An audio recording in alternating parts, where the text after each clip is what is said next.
Why, thank you. So we are all gathered here today on this 17th day of March. It is St. Patrick's Day. It is early in the morning here on the West Coast. We've got the family in the house here on this 6th edition of what? Gurdjieff. How's everybody doing? Hey. Good. Burning some frankincense. Ooh. Getting the vibes going. Made some soup. It's a bit cold today, so yeah. The soup Good. or the day? Yeah. And which is what's All of it.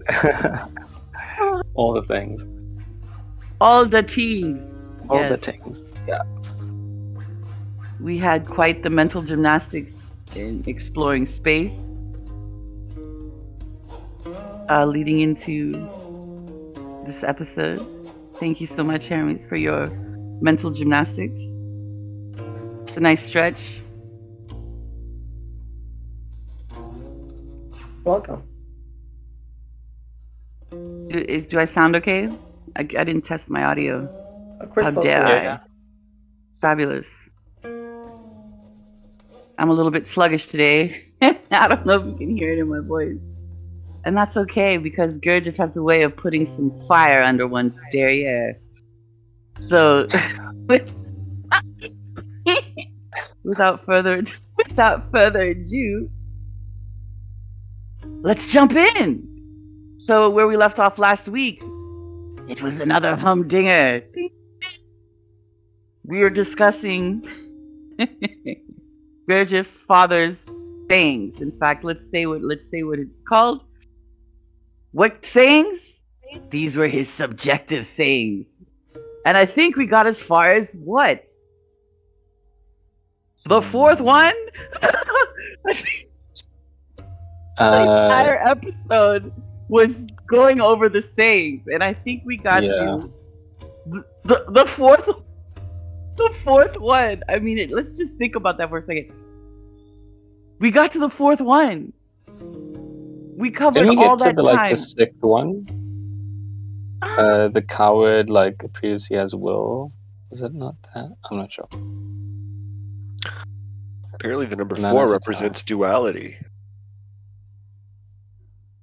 Well, here 4 was a two-parter, I think. No, the fourth one was he is deep down. Well, that's the fourth one, because you are high up. Then we got to, if the priest goes to the right, then the teacher must without fail turn to the left. I thought that's where we stopped. But if a man is a coward, it proves he has will. I don't think we cracked that nut yet. But actually we did, because I remember Hermes was talking about, yes, see, this is so good. Let's keep going. So a man is satisfied not by the quantity of food, but the absence of greed. Did we get there? Anybody? I don't remember going through that. But I think didn't I leave early? I'm not sure. Yes, you did. But we didn't go further on any other things. We kept chewing the fat, if you will. Not that I shouldn't even say that. We kept chewing the meat. I shouldn't even say that, I guess. We kept chewing the stick. I mean, but it's like the That's neutral offensive to thing. vegans. Oh, to the stick. Actually, chewing of the stick is a very healthy habit. You'd find in a lot of parts of Africa, I've learned, that it was a very oral hygienic way of maintaining the teeth. There's a certain kind of stick that is chewed. Maybe chewing the the wheat. stick. I don't know why wheat sounds good. Chewing the wheat. Chomping at the bit. Actually, that also has That's pretty good. connotation of but it's inefficient. Yeah. I think what we were doing, we were really breaking up the bread. Like, let's really just get down of it. We were really, in concert, breaking bread. Yes. Connection. Ooh. So, wow. Here comes the water bear. with the scoop. A man is satisfied not by the quantity of food, but the absence of greed. That's where we left off. Well done, bravo. Ooh. Yes, so let's see. Did we cover that? Why am I not remembering this? Like, is this it's a little disconcerting? It's basically I feel like I was... Buddhism in a nutshell.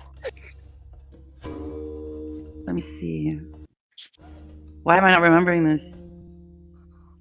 It's okay. Oh, I see. Is it, well, did we discuss it though, or did we get to that point? So we did cover from it. We had the will, yes.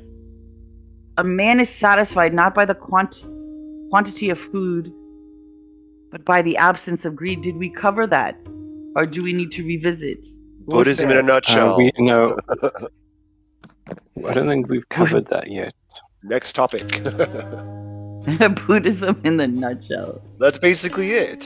Think about it. Let's revisit it for revision's sake. Oh. The voice of reason.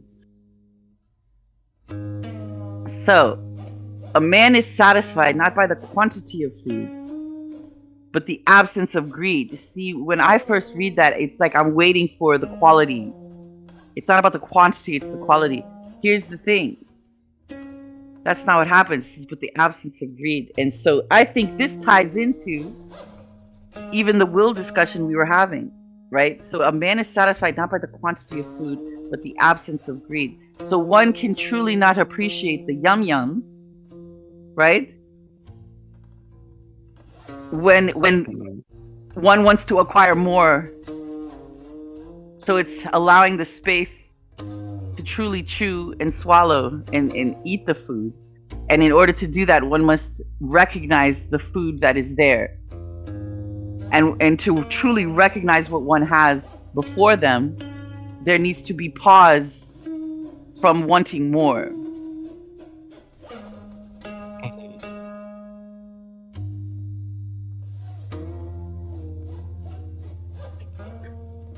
Anyone else? By the way, this is page. Oh my gosh, why is it telling that page? It 48. Is page 40. Yes, thank you so much. 48. Yes. Yes. Basically, you can't satisfy desire. You can only remove the desire.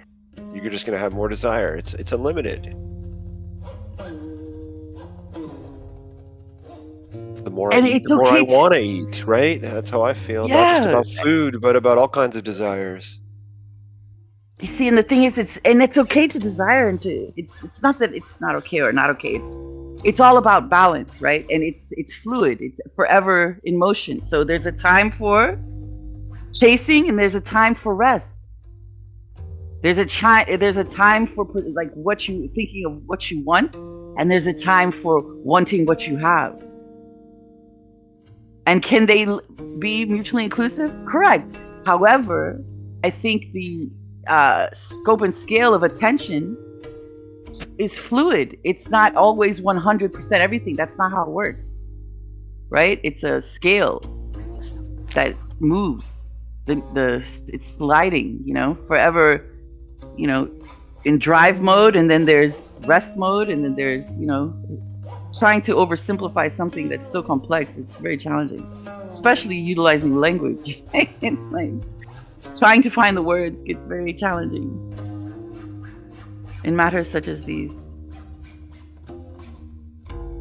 Anyone else want to take a goosey gander?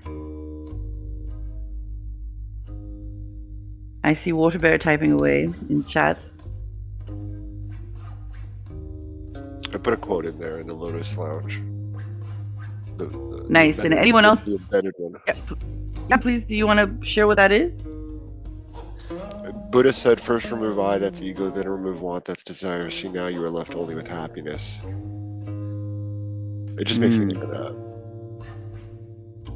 I think that definitely applies. Yeah. Water Bear. Water Bear in the chat. Discipline, self-discipline. Swaraj, which is Sanskrit for self-sovereignty. is the only way to balance. In theater arts, they say, theater is not about spectacle, it's about hiding the unnecessary detail. Interesting. Theater is not about spectacle. It's about hiding the unnecessary detail. That's very fascinating. So it's honing in on theater is very different than live it's not performances. adding something. Pardon? It's not adding something, it's like removing something. It's like Yeah. I think it's fine tuning, right?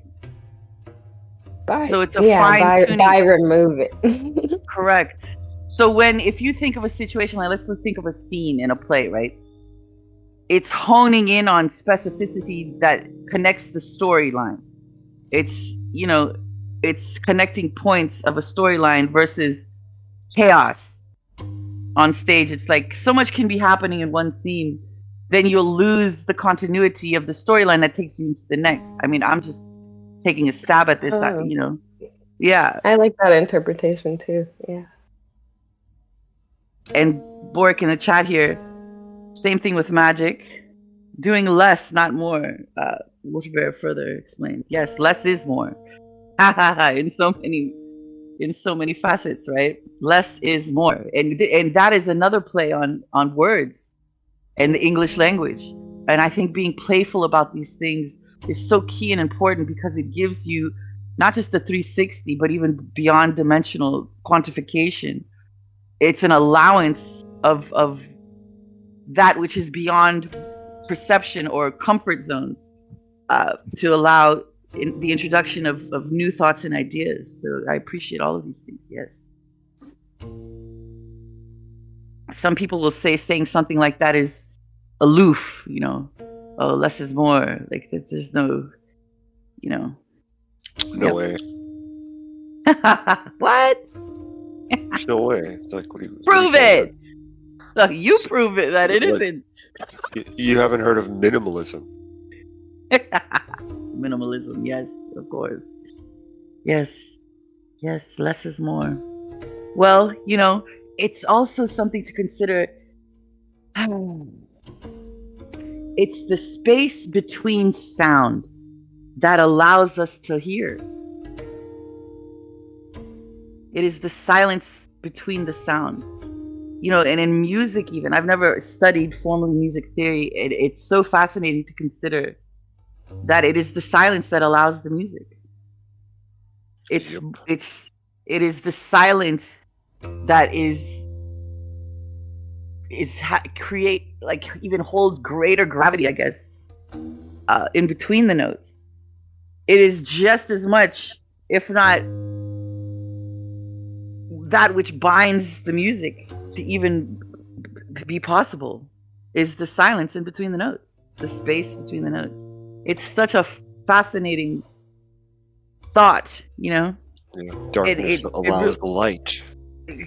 It's and also the space in between the ohms is the fourth. So this is another school of thoughts, if you will, for lack of a better word, and it's really underestimating or valuing what it is.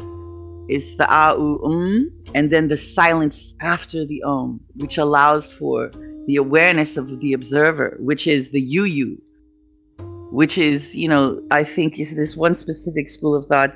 Again, it's undervaluing what it is.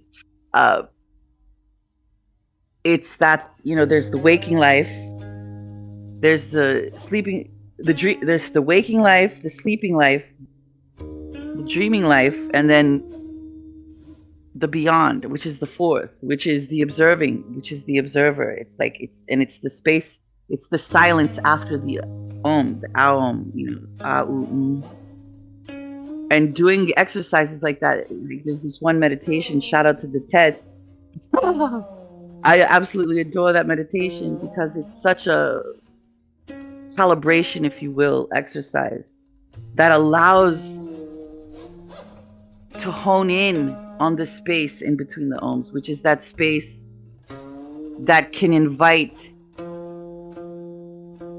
the observing perspective, where it is the you beyond the you.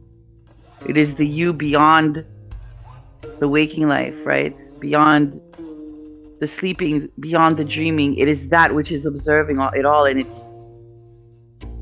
it really reminds me of the beginning of when I first started meditating and in teaching other people and explaining what that is and how to do so, is the allowance of thoughts to come to your mind, being aware of those thoughts and releasing them.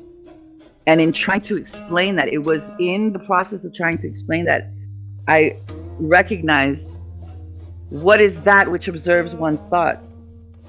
And I think it's such a key awareness, because it is very much in line with the silence following the Om. It's the observer. We are not our minds. We are, there's more.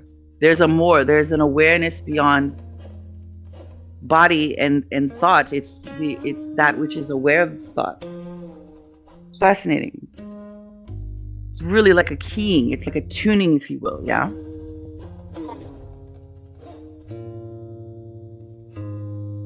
So let's get at it.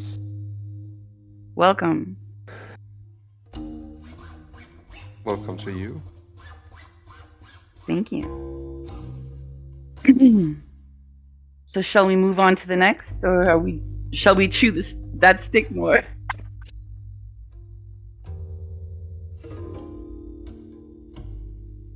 Anyone want to read the next one?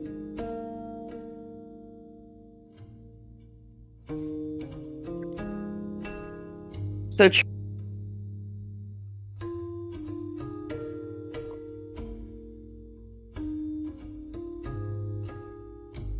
What?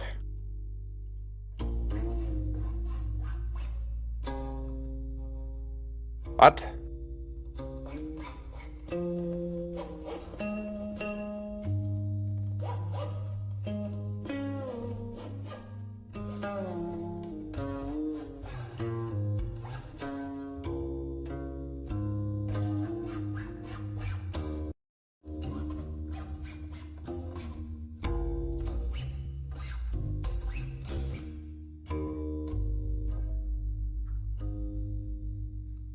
We're going on to the next one.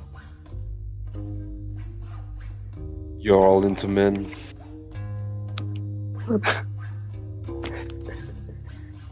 Especially the women. We got some AMK Ultra. Bruh. Got some Yoda Kush. Get your fake ass weed out of here. What are we on? 48 or 49? I didn't know either. I had no idea. we're on 48. Thank you. I just took a trip around the sun real quick. Wow. Yeah,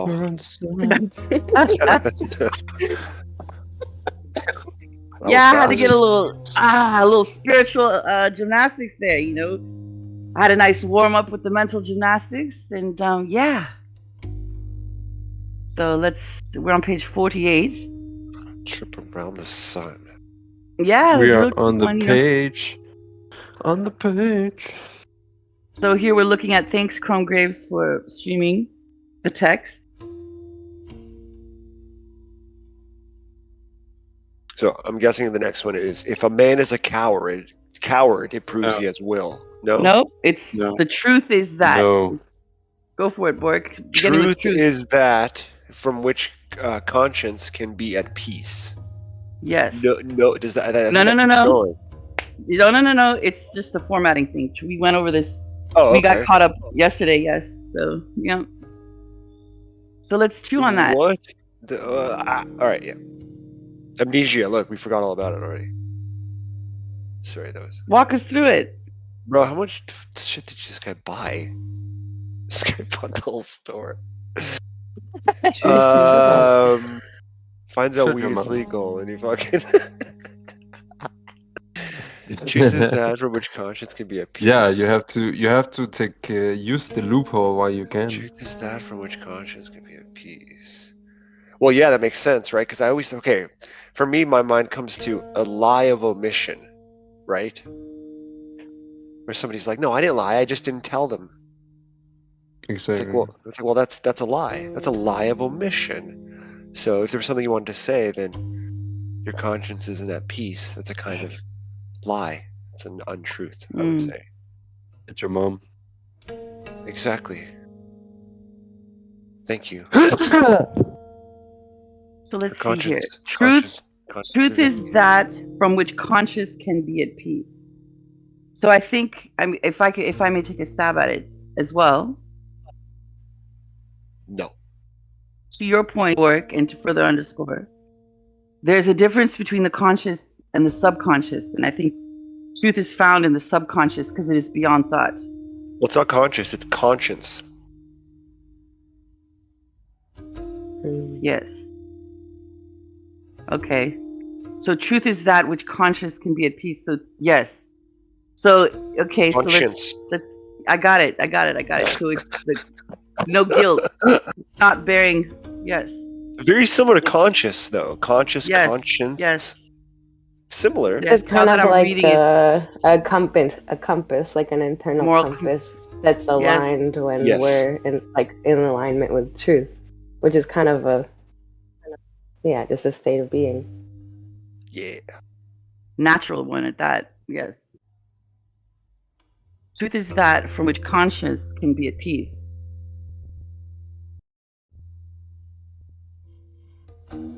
I mean, it's really loaded. And to equate truth to that, I mean, it's yes, because there's no running from the truth. And it's interesting because it's like, I like to say, and I find great peace in the fact that you can't lie to the universe. You know what I mean? And you really can't lie to yourself at the end of the day because you look in that mirror every day. And there's an awareness deeper than your mind that goes beyond thought. And it's like, yep. And you don't get away with anything. There's a balance of things. And truth is that which conscious can be at peace. Yes. Yes. I think that is very self-explanatory.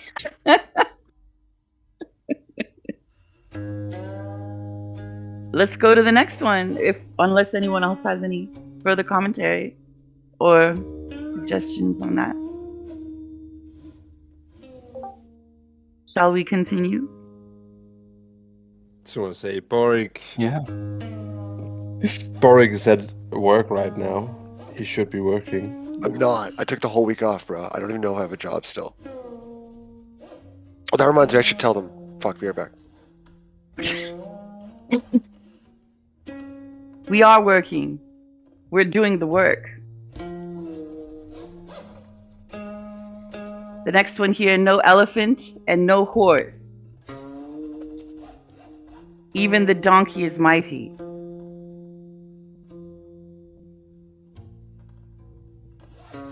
No elephant and no horse.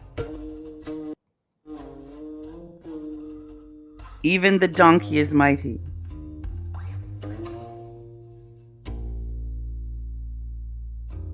Anybody?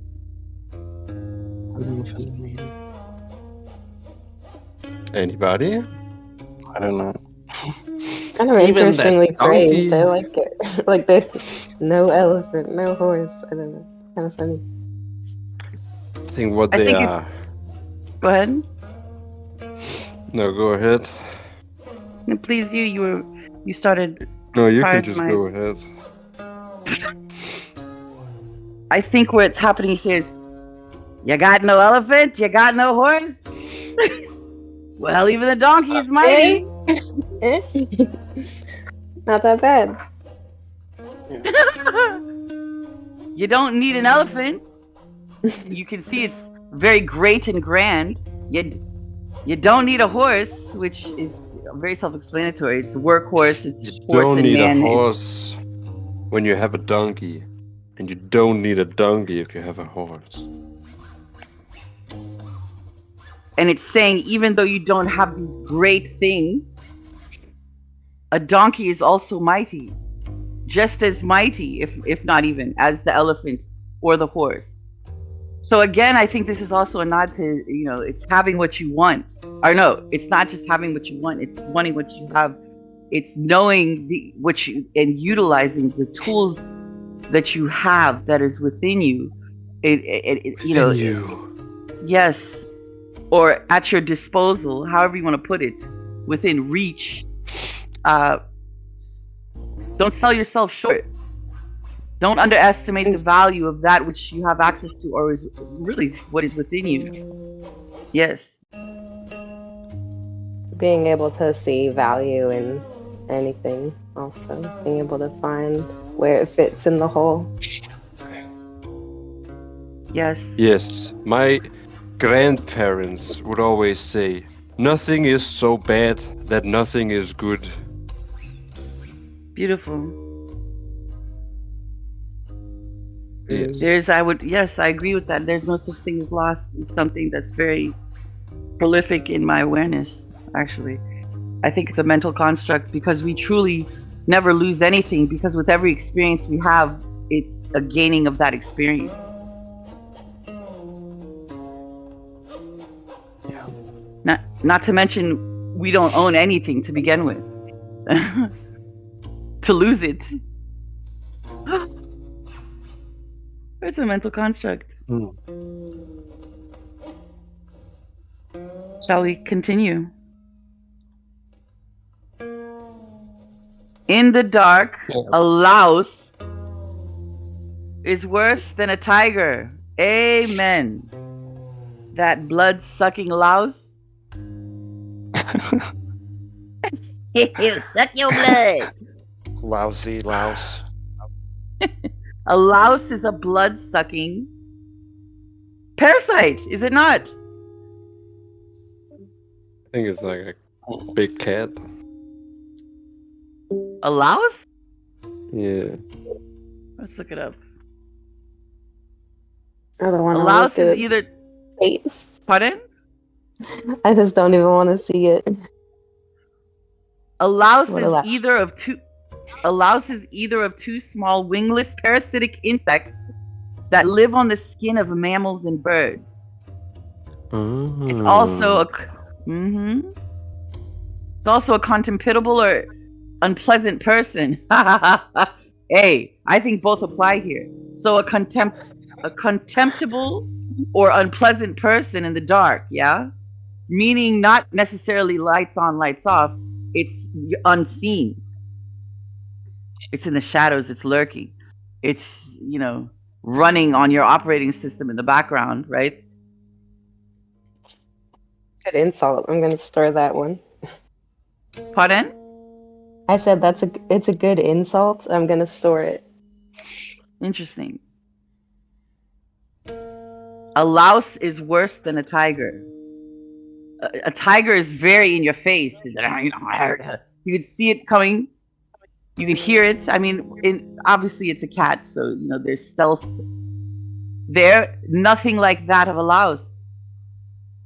Figuratively and literally. Louses, leeches. Pardon? You can't see a tiger come in the door. You can hear it. This is a big animal. There's leaves that crunch. I don't know if you've ever been in the bush or wilderness at night. You hear the rustling, for sure. Yeah, but the tigers, they move. Have you ever seen a documentary where a tiger actually follow? They move so slow. They know the leaves they might step on are fucking gonna say a sound. So they step so. They have such a strong patience. You don't even fucking. It's crazy. Exactly. So that just increases the severity of how much worse the louse is compared to the tiger. If a tiger is good at being stealthy, in this comparison, it actually, Yeah. I don't know if you've ever seen someone get leeches attached to them. What usually happens, especially men, leeches like to go where the sun don't shine. Put it that way, okay?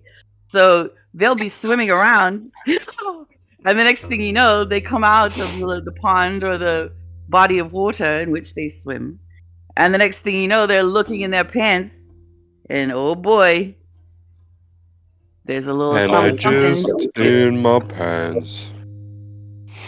There's a little something do. where the sun don't shine. It's very, people panic. Leeches, you don't even feel them. You're gonna feel a tiger on your face. You're gonna feel a tiger on your skin. A louse. What if you welcome the sucking?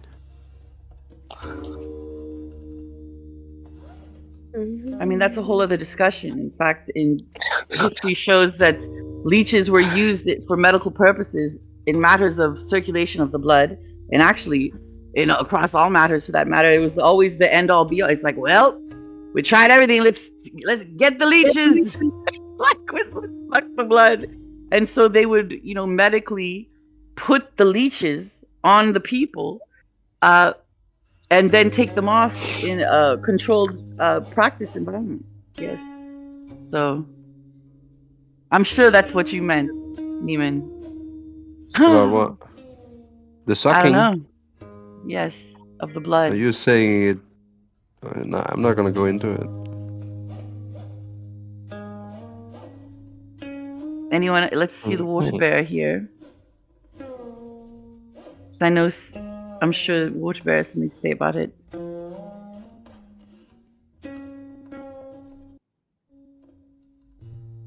Children and pets get lice because they play in the dirt often. Aren't tigers nocturnal? I think a lot of cats are nocturnal. In fact, usually they hunt right before sunrise or at sunrise. I know because that's when on safari I used to, yep. He's just going back, I think he said a number of things.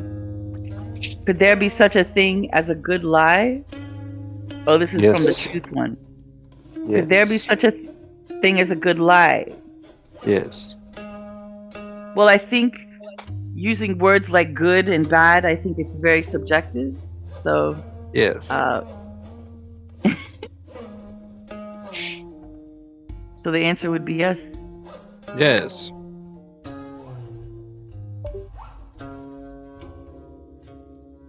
Shall we continue? Oh, yes.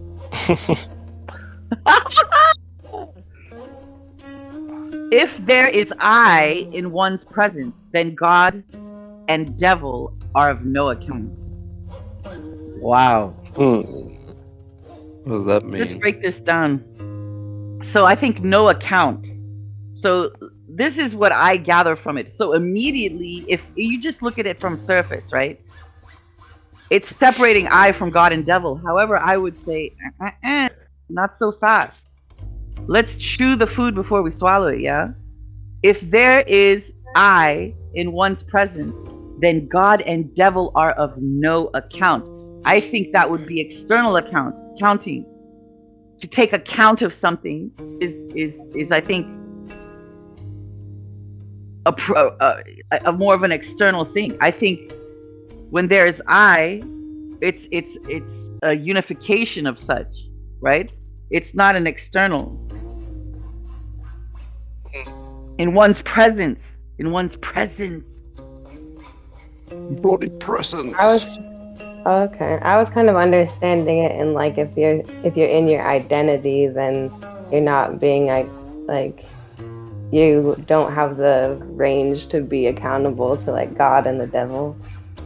I agree entirely because it is in your identity that's external. Because identity is a projection. It's who you are is I am.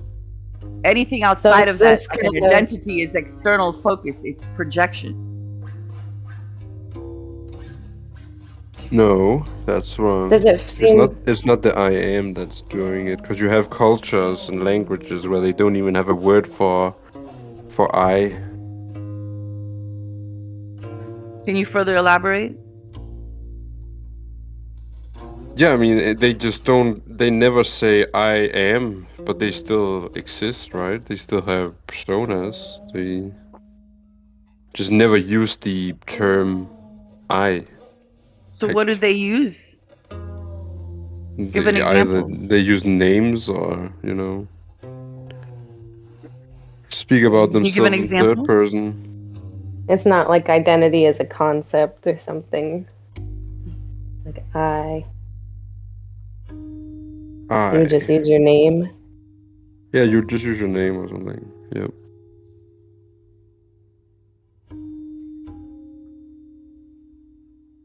Or they have very primitive languages where they speak differently, you know, they just, with the way they say they're gonna do something, I don't know how to say it, like, but it's not like, I'm gonna go and sit down on this chair or go chop down that tree, it's just more like, it's, you know. It also just makes me, it's like to like focus in one's consciousness in one place, then you kind of inherently are like not aware of other things. Oh, I know what you said. Then you beyond this like duality. You like Mm-hmm. yeah. Okay. Get that.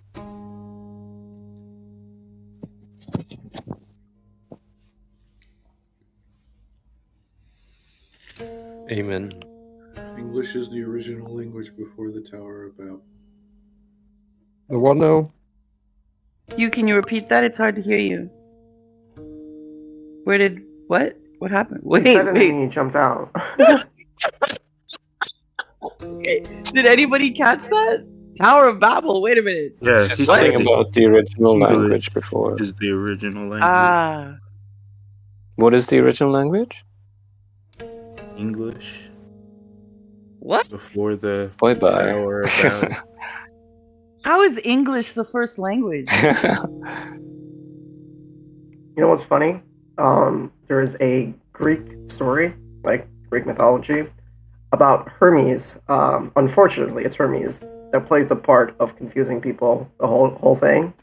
The Tower of Babel. There's a clear analogy between that and the story of Hermes coming down and causing confusion and blah blah blah blah blah, by creating new languages and everything. Which is funny, you know, given that Hermes is a very really really weird god. But the Babel whatever story is a copy of an older story, as are most stories in the Bible. Mm-hmm. I think there's great reward in those which intentionally cause confusion in order to allow the stage for growth. And this is something we were touching on yesterday in the amazing electric discourse that was taking place here in VC. It's, you know, for example, like the Oracle in the Matrix, right? Told Neo that he is not the one. And that was not a lie. At the time, he wasn't the one. In fact, it was being told you're not the one, which is puts you on the trajectory to becoming the one. So I think these types of situations are very instrumental. To your point, Hermes, with respect to Hermes causing chaos and you know, you would say, you know, causing misinformation, if you will, kind of shakes the tree. For example, in causing mistruth or causing confusion, it sets the stage for one to wade through. And we were talking about the life's journey in and of itself, like the design of the simulation or our current experience is meant to be even almost debilitating. Like, you know, when we were sharing our experiences and how it can get so challenging, right, to maintain authenticity and to go blind into these waters, right, or to go, you know, from, you know, to drive from the heart or to drive from a place that hasn't been fed to you or programmed within you, to explore the unknown. If things weren't, you know, frustrating, it's hard to grow, because I would even double down and say, you know, this brings me great peace. It's discovering who you are is just as much, if not more, understanding who you are not, because it takes you to these places of beingness that, you know, not having experienced wouldn't lend itself to per se. in And you such a gain way. knowledge all along the way. That's also what people 100%. often forget, that every time you take a wrong turn, there's something you always learn in the process. Correct. And often that carries over to the next thing you're gonna do anyway. So it's like, even though it seems out of place, everything seems to tend to get kind of connected in the end.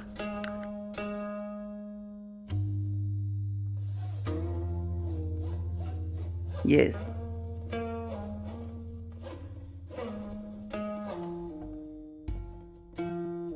Water Bear in the chat here.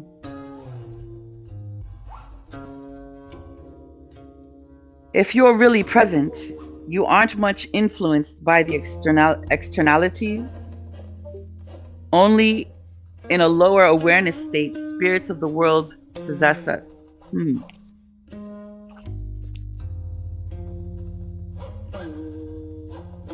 This was from the "If there is I in one's presence, then God and the devil are."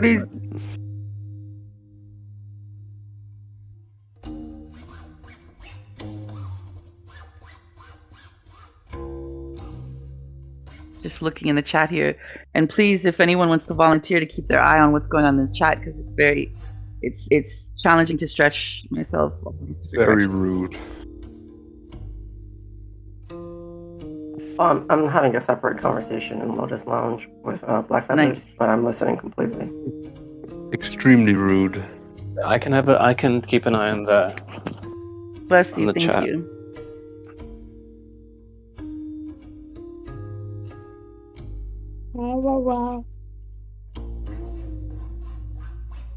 So moving on to the next thing. Once you can shoulder it, it's the lightest thing in the world. Once you can shoulder it, it's the lightest thing in the world. Wow. Yeah. More about developing strength than taking things away. Strength and honor. Capacity. These are things you build upon your journey when you're taking the turns in your life and walking through the chapters. You put a mental focus on building resilience in the process. You make sure that you write down the lessons that come to you, and you remember the steps of which you have already walked through. Remembrance is the key to farsight, yes, and also to taking, responsibility, finding purpose. The water bearer is saying everything feels difficult before it's done. Yes. And I think also in a practical term, I think definitely figuratively everything is being said, and also literally, if you can shoulder something, it's no longer impossible to carry. So I don't know if anyone has lifted something super heavy. When you shoulder it, when you find that way of holding it, you can then carry it. You know what I mean? We see examples of this. I keep referring to Africa because I've had experience there. You see these women carrying these huge things on their heads or their shoulders per se. It's finding that weight loading position, shouldering something, right? It becomes light. It's like it's finding that balance, literally. For sure.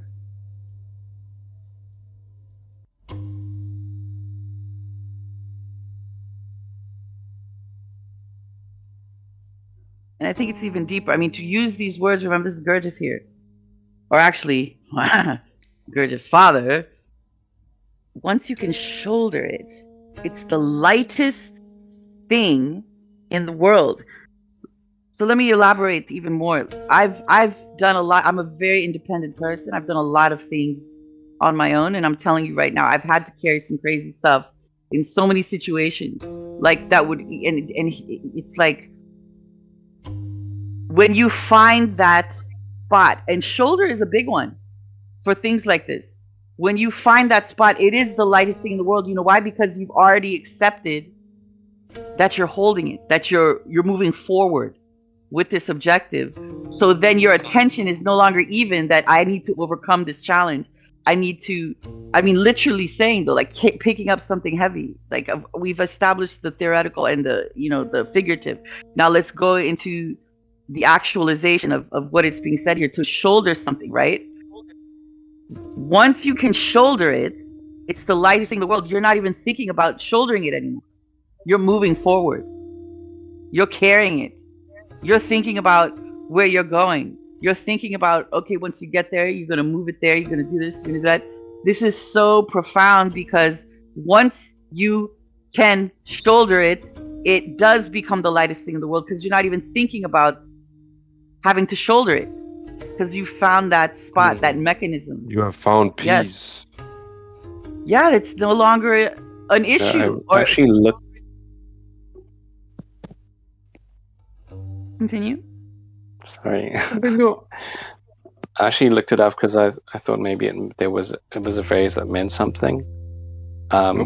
So to shoulder something is to accept responsibility for something. Yes. To shoulder, to take responsibility or blame. So your life. It's like we've been saying. Wow. It's like that acceptance of. Yep. Yeah. Which is also, from this perspective, this is another great perspective of it, actually. This application of it, because once you say it again, even please say it. To shoulder is to accept the responsibility for something. That's the hard part. Accountability. Let's say it again for the people in the back. Accountability. Amen. Blockchain. Shall we mosey to the next? This one was my favorite so far, though. I'm actually going to type it in the note.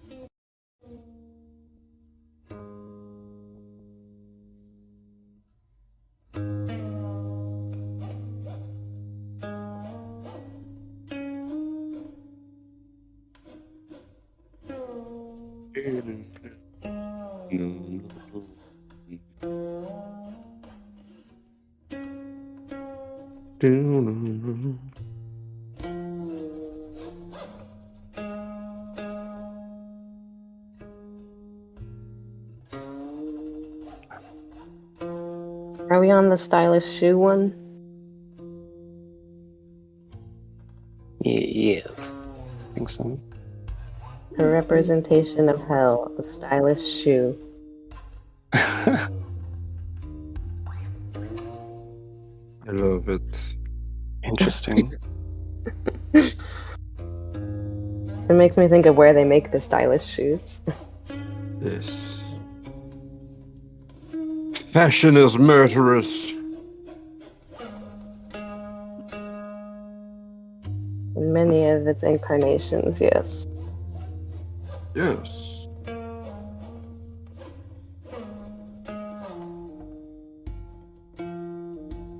So I keep taking these laps around the sun. I don't know what's going on. Yeah, what are you doing? I don't know what's happening. I keep getting pulled into the vortex here. Are you feeling it in your body anywhere particular? Well, what happens is, I think this is energetic. I don't know. I have experiences with electronics a lot, actually, when it comes to certain things. But, who knows? What do I know?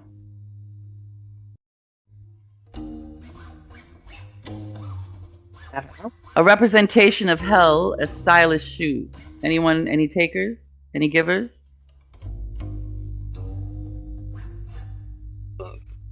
What are you asking here? Give us takers. One. Any feedback? Anyone want to For that take a stab at this one? We did a little bit while you were. Oh, we did a little bit while you were around the sun. Please. All right. We found commonality inside the duality of this particular system. What was the perspective?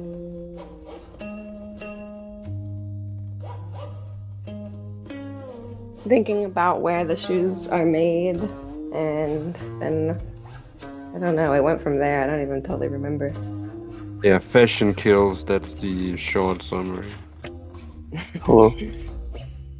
And I was thinking about potentials of where it doesn't kill, but then even like when we're honoring the process, sometimes it's literally like the skin of a dead body or something that fashion is. Yeah, she gets it. It's one big satanic ritual.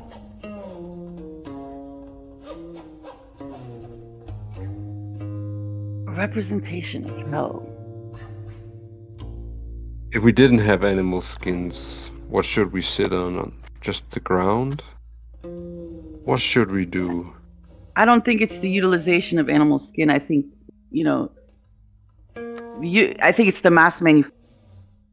I think, the native indigenous people are very much ones that utilize, like, let's say when they killed, for example, indigenous people of this region of the Americas, when they lived off the land in such harmony and balance, and when they killed, they used all aspects of the buffalo, inclusive of the hide, and it became, a material that was used functionally, and every aspect of that animal was respected and appreciated, right? When I read this, I see hell, thinking of what hell is, and using these and looking at these words, a representation of hell, a stylish shoe. And this really is profound. Shoes are something that I'm fascinated by, and personally have done a lot of deep diving on this, spiritually, philosophically, and practically. And I feel as though the shoe in society, especially modern society, is become so in juxtaposition of its purpose. So when you think of a shoe, it's what's in between your feet and the ground, yeah? And especially in professional environments, right? People are constantly compromising functionality and comfort for the sake of style. And I think these words are very prolific in that a representation of hell, a stylish shoe. He's not saying a comfortable shoe here. He's not saying He's not saying a tailored shoe here. He's saying a stylish shoe. The design of a shoe is such an art form, right? The shoemaker. If you look at all the tales of the shoemaker and the artistry and design, even let's look at the horseshoe, right? It's so important in the application and design, not from a stylistic perspective, but from a functionality perspective. And that's my take on it.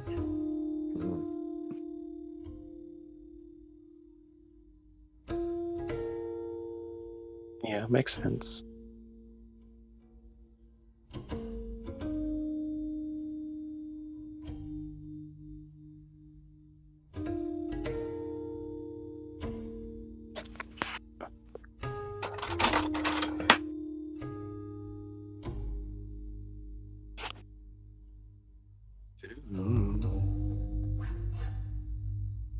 What is the next one?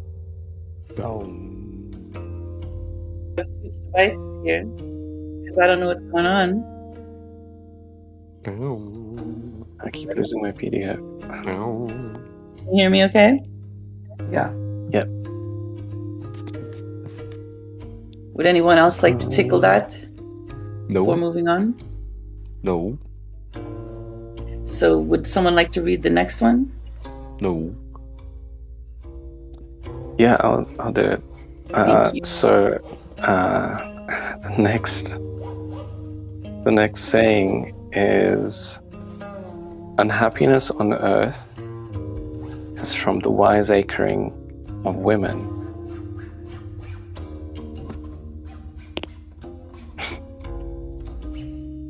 Interesting.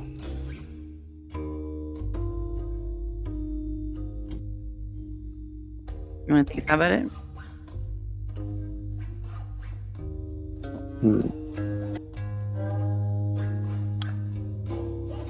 Wiseacring. I mean, he always speaks about wiseacring. Well, Gurdjieff speaks about wiseacring in his work. And they interestingly enough, they're usually from men. So I find it interesting that his father would be saying that it's like, this negative thing that is coming from women, where most of the time Gurdjieff has spoken about this same act that comes from men. That's just something interesting that I've noticed. Well, one affects the other profoundly. The dynamic of between men and women. Mm-hmm.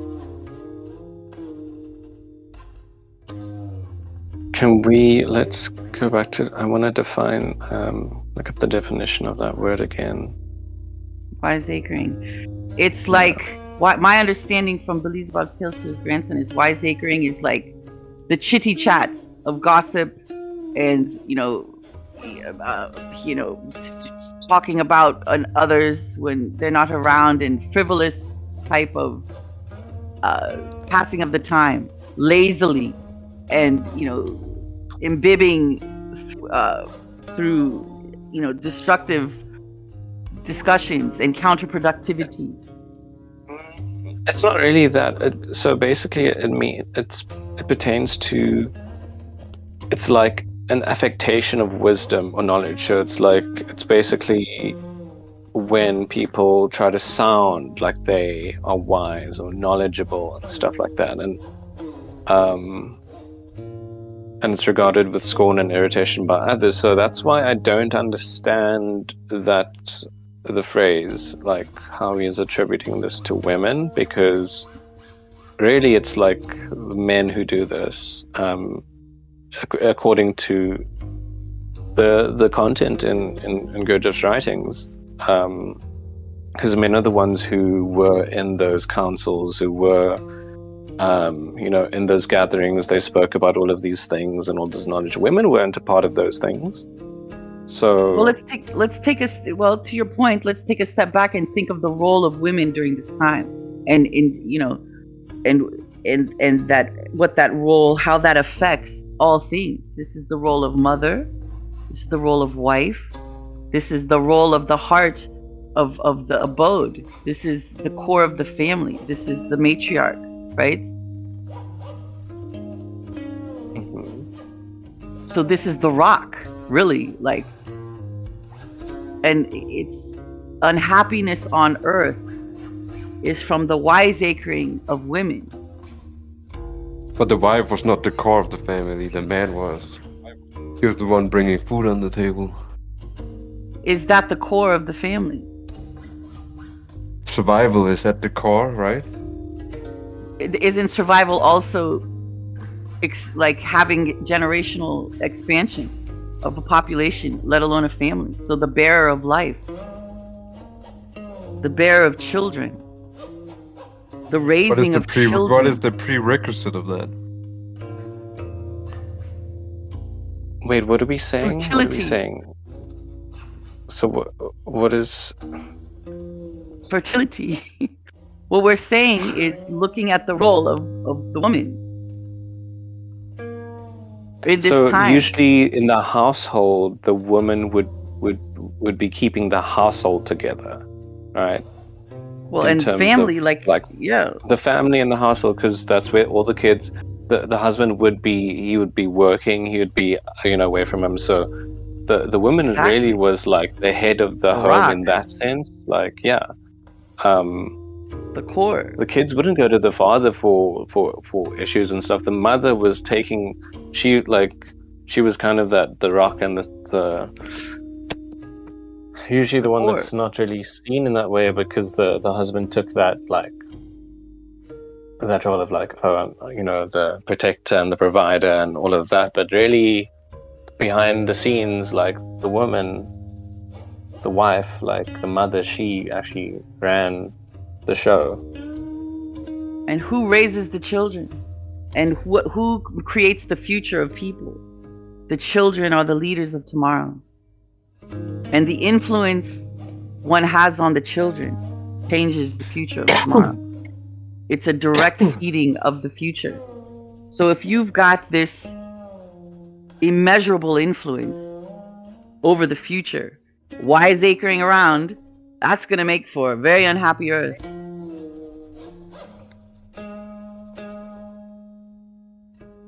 That makes sense. Profoundly. From that perspective. And for this to be coming from a man, a father, a husband, it's prolific, to say the least, and very saying of this gentleman's character. Very telling, I think, is the term.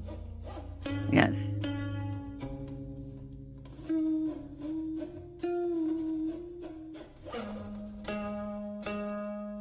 Oh, so in the Whatever saying,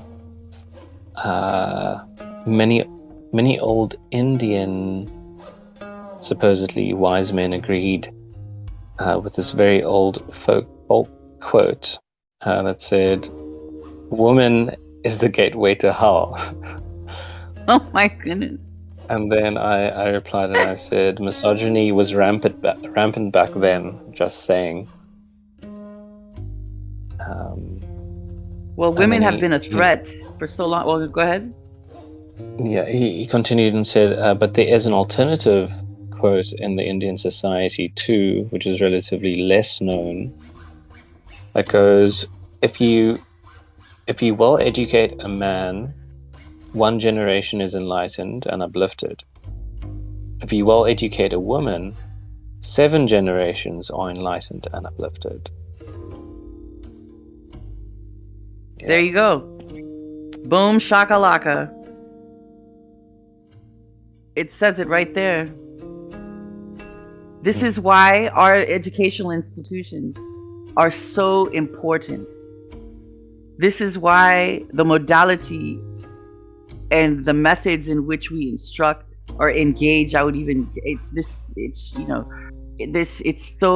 so antiquated. I think it's very important to revisit that. For now more than ever, parents spend less time with their children. Not just the father, but the mother as well. Not just the father, the mother as well. That being said, kids spend more time with their teachers in school, scholastic environments than they do at home, meaning in the waking time. Because if you look at it, by the time the parents get home, there's such little time spent, and it's only the weekends. I mean, think about it. Barely even the breakfast is shared with the children, so it's really just a dinner time. You'll find a lot of families don't even eat together anymore. And then they're sleeping, and then the weekends, right? And normally kids are very active, so there's athletics being played, there's football or professional sports that are engaged in from I don't want to just finger the fathers, it's also mothers too, that time and energy gets put into that, and it doesn't include the kids. I mean, maybe at early ages, but then there's this whole thing about sometimes it bonds them and other times it doesn't. I mean, I can't tell you how many times I've played with, the concept of professional sports really putting a dagger in the role of family. And, this idea of the father watching football on Sunday with such loyalty to a team that isn't even expressed in one's own family, let alone children. And to the point to get so mad, I mean, even here in Los Angeles, like with I think it was the Dodgers versus, I don't know, forgive me, the Braves. I feel so embarrassed. It's whatever, San Diego's team is. I don't know. But someone was even killed. The life was taken because of a violent act that was done in frustration of their team losing. And people have been even maimed. They've been put under comas because of these rival opposing teams. And one could argue too that these professional sports can also bring family units together. My whole thing is, why does it have to take something like professional sports? And here's the thing, it's such an easy modality to an affinity to have towards something, and society allows men to get emotional about sports. It's okay for men to express crying and loyalty and all these things. But if they do that for a woman, or if they do that for their family, they're considered weak, or they're looked at as being, what is it, a cuck, whatever these terms. I don't, I find that it's an emotional man is a strong man. A man that can cry, to me, is a beautiful thing. Yeah. And it doesn't have to be their team that lost that causes that. I mean, to me, that just makes my brain just like, what? Yeah. So you're going to cry over a football game and not your freaking family? It's a complete, yeah. You've spoken about this before, how all of these world systems have completely just scrambled the flow of things and the functionality of things. It's everything has been kind of inverted in a way, type of thing. The things that we're supposed to be giving our energy to, we're not. Yeah. But rather, and we're doing so vice voluntarily. versa. And yes, we get programmed, and yes, but at the end of the day, we have choice. We see signs. Mm-hmm. We look in the mirror every day. We experience the universe, and we choose to continue or we don't. Every moment is an opportunity for change. And change is the only constant, right? So it's we continue to choose, and this going back to even Bree, what we were talking about with the identity, external identity. People identify themselves through professional sports, and it's because of the programming. And I'm not saying sports is a bad thing. I'm not saying that. It's the capitalization. It's the capitalizing of these things. It's the monetization of these things. This is what has led us astray. It's the Pied Piper, mind you. We choose to follow. It's not, there's a decision we make to get sucked into that and continue to make that decision. It's an idol of sorts. It's every Sunday, or I think it's even Monday and Thursday now. And I'm saying this, from experience. I remember my fiance at the time. It's very interesting, this Sunday football takes up half the freaking day. And just sitting there watching this game, and I'm not anti-football, I'm talking about American football here. It's so jarring for me to just watch this thing for 4 hours when the whistle blows every 5 freaking seconds, and they go from moving to just and so then there's all this talking going on, and then they regroup, and only for 2 second more play.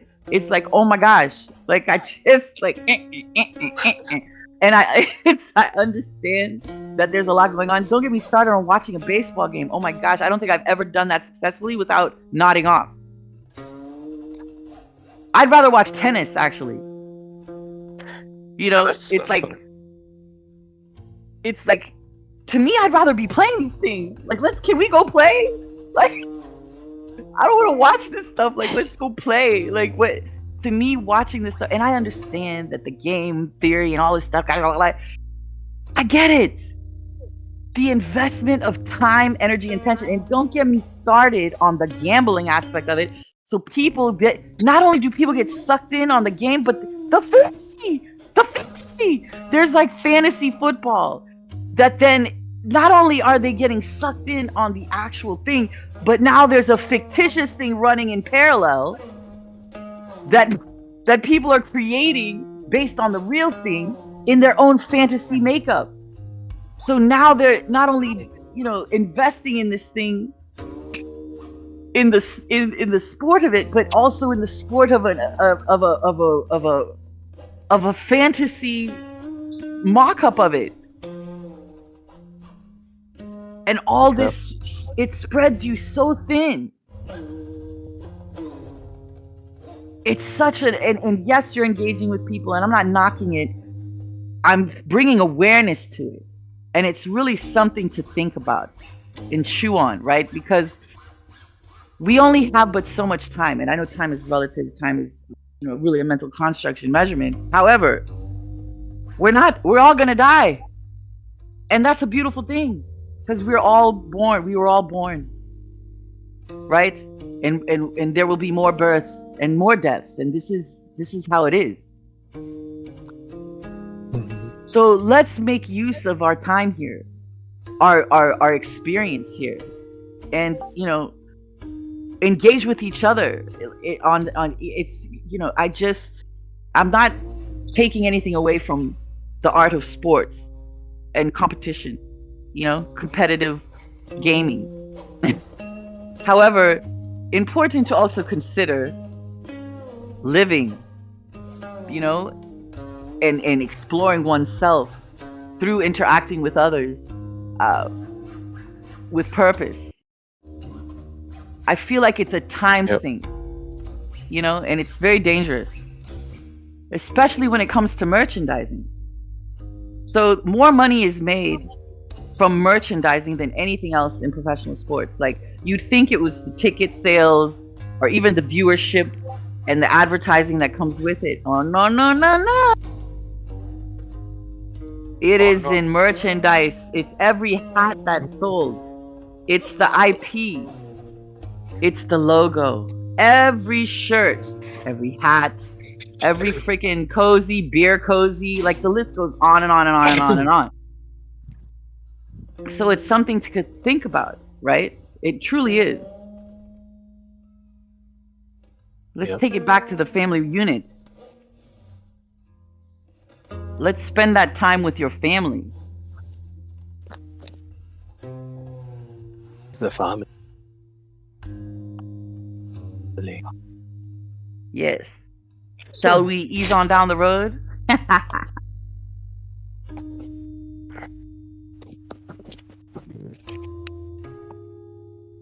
He is stupid who is clever.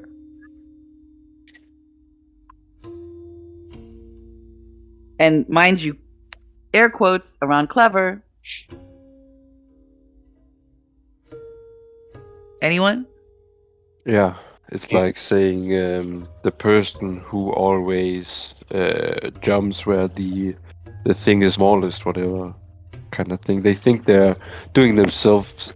They're being smart by cutting down time and the effort in what they were pursuing, and they think it's a benefit, rather than taking upon themselves the real task and gaining the knowledge of their struggle and doing it the right way. I think there's a lot of truth in what you're saying. Taking shortcuts is very risky and blind. And reaction to react, quick to understand, learn, and devise or apply ideas. I mean, it's interesting. It's interesting. He is stupid who is clever. Let's define stupid here.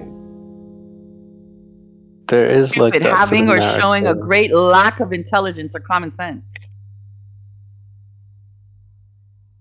So it's the lacking of common sense. Yeah, I mean, it's like that archetype of the fool, right? Who is on the outside recognized as a fool, but is actually holds great wisdom. I think about also like certain passages in the Bible where it speaks about how people who are truly wise are seen as fools through like the eyes of those in the world. So there is a lot of like this kind of narrative in different sort of spaces. Agreed. Speaking about And it's also the person who's constantly arguing. And we see a lot of this in DC, right? The person who's constantly reacting instead of truly hearing what they're listening to, right? So they're quick to rebuttal for the sake of rebuttal. And there's really no core representation there or core belief system. It's antagonistic. It's reactive of what everybody's saying. You know, there's an ignorance there. There's a stupidity to that, right?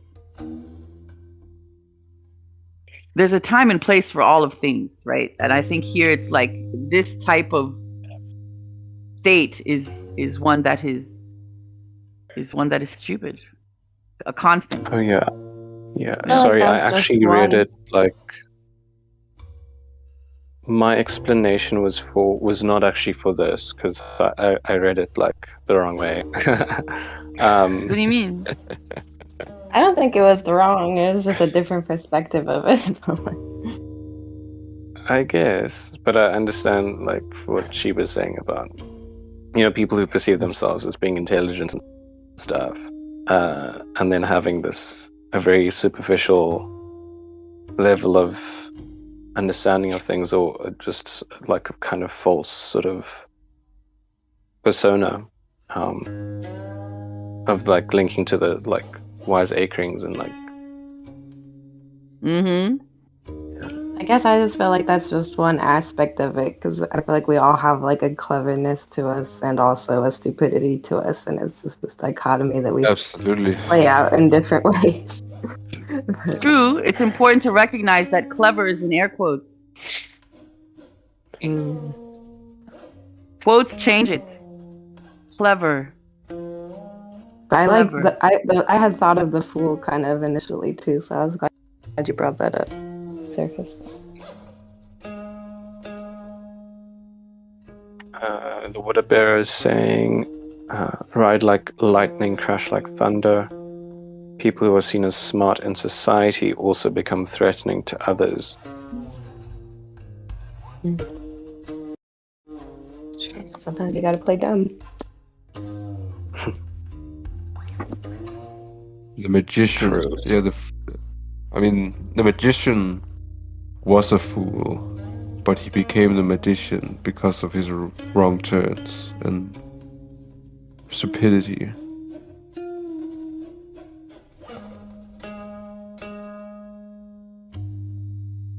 I think it's also important to recognize the verbiage here is he is stupid who is. It's the isness, clever. It's the constant. There's a time and place for all things. Yeah, but I don't think particularly. I like the fool thing, but I'm not sure it applies completely here, because the fool still knows he's a fool. But this is more a person who, as we're talking about, doing kind of the shortcuts deliberately to React. In reaction.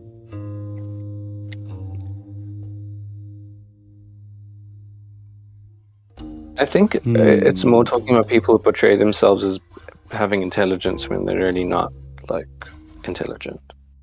That's why clever is in inverted commas. Yeah, it's a portrayal.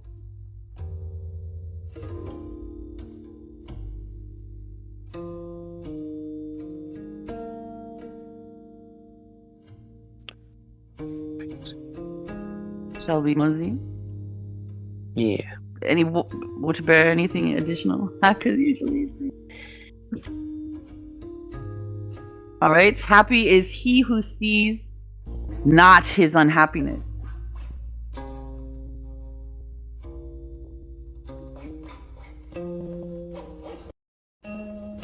Happy is he who sees not his unhappiness. I'm basically just not,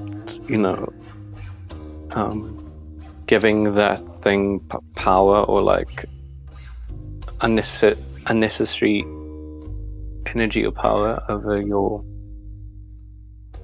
over your circumstances, over your mindset, like allowing that thing to control you.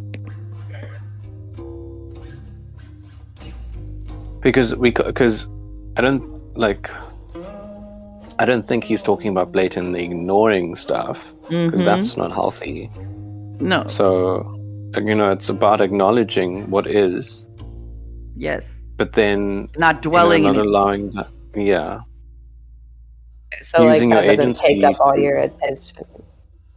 Correct. You can't allow the happy if you're stuck in unhappy. The agency part you were saying serious stuff. I feel like that's a big part. It's like we have that choice.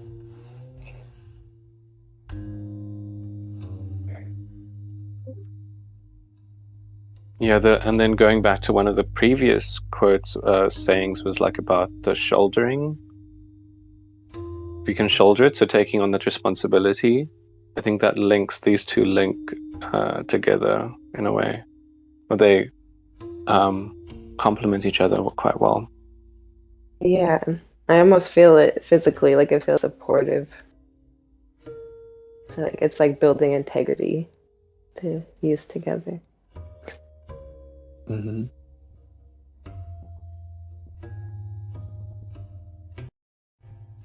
Never give up. Yeah.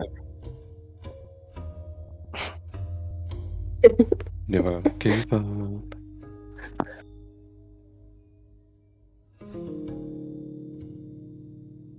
Anyone want to read the next one?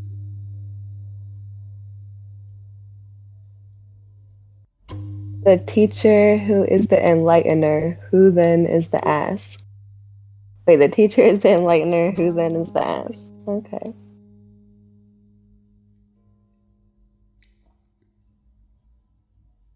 That's interesting to me. I feel like it's been coming up for me with a few different people I know who have heavy influence or teachers, that like the importance of showing your ass a little bit. Like, so people don't pedestalize you. That's what it made me think of initially, but I don't necessarily think that's what they're getting at.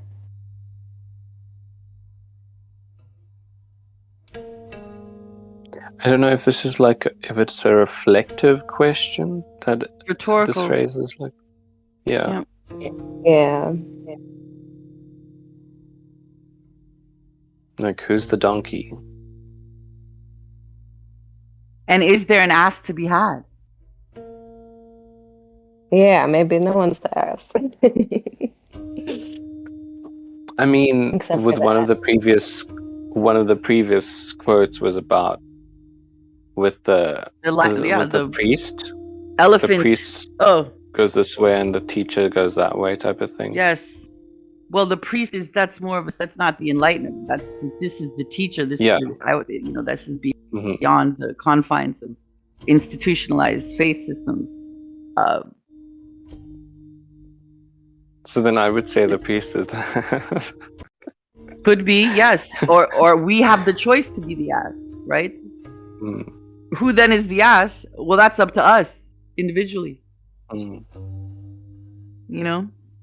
Yeah, if you choose not to listen, if you choose not to, The stubbornness. Think of what an ass is. The donkeys. The stubborn, right? Doesn't listen, right? But it's not always a bad thing. Sometimes the stubbornness in the donkey is its benefit. But most often it's not, for sure. Because it's not very cooperative. It doesn't really like cooperating in anything. It has to doesn't really want get... to listen. Yeah, because it really needs to get kicked going, like to do something, right? But it's also just the human factor of it, is that we kind of just hit this animal or something to make it walk, right? Kind of thing. Which is silly.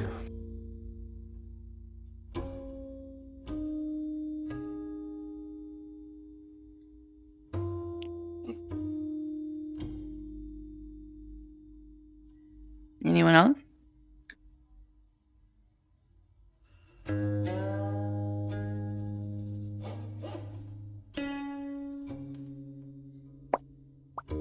I think it's a great question to ask and to ponder, contemplate specifically. Yes.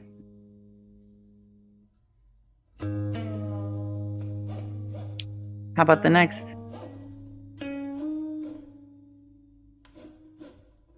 Fire heats water, but water puts out fire.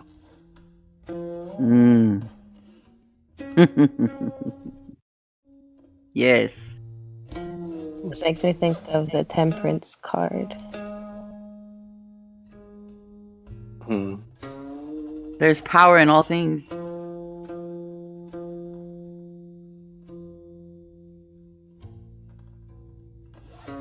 I also think about the zodiac. That's just me.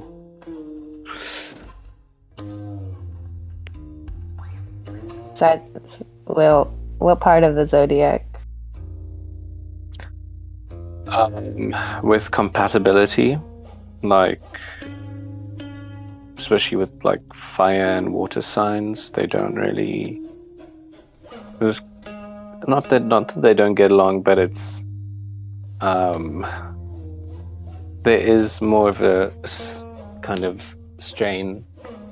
Like for example, air signs and fire signs usually get along very well because air fuels fire, but water puts out fire.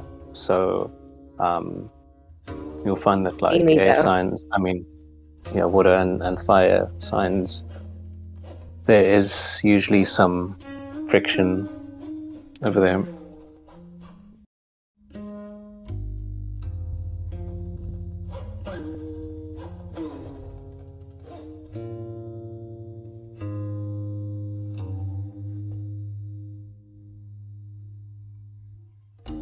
Anything else? Anyone else?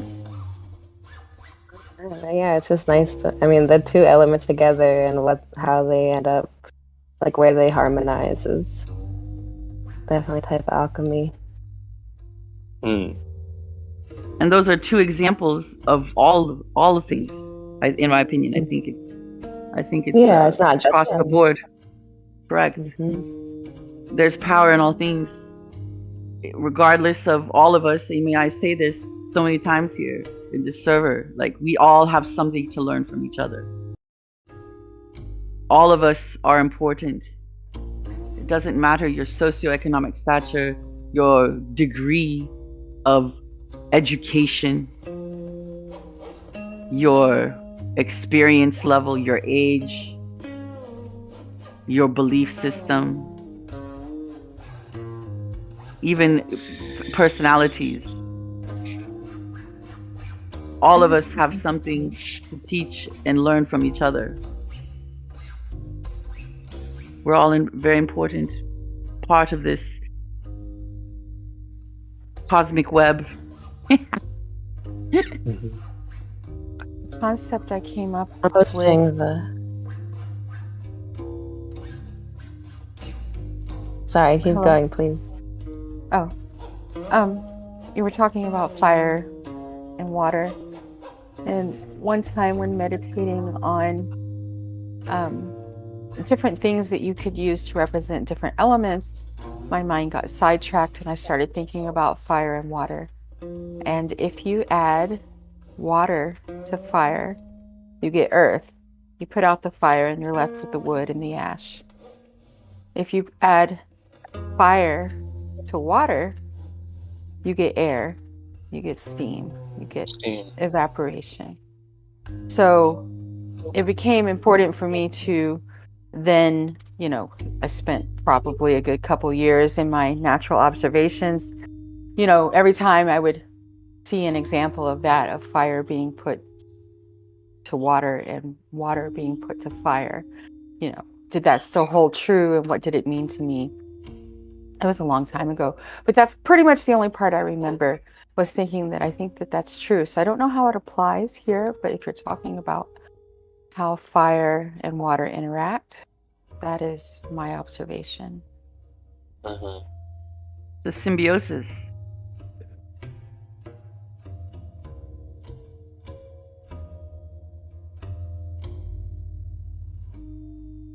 interactivity and working within, right?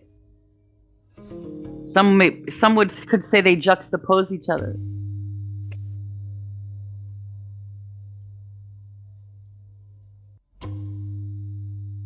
Yeah.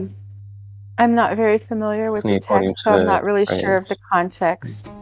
But I think if you just think about what the Yeah. desired result is, if you want a more earthy result or if you want a more air type result, things dealing with, thoughts and ideas, creativity, or if you want something that's going to be manifested and earthed and grounded, then, are you going to temper the situation, put water on the fire or fire on the water?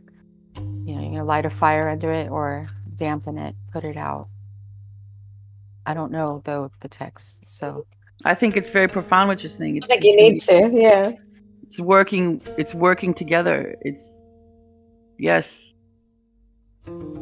It's in its applications. And there's so many results, right? It's not just two things standing alone or two,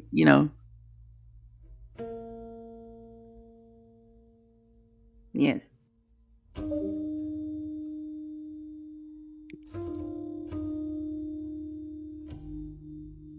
It's also a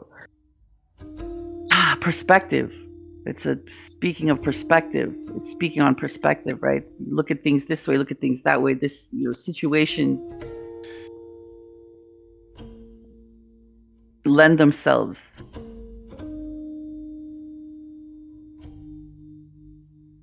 Elements lend themselves, things lend themselves, people lend themselves to so many variables, so many combinations, so many.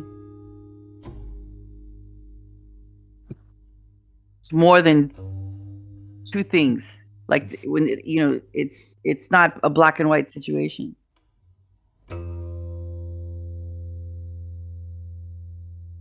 Fire and water. Be water, my friend. Please, yes, please. You put water into the cup, the water becomes the cup. Yep.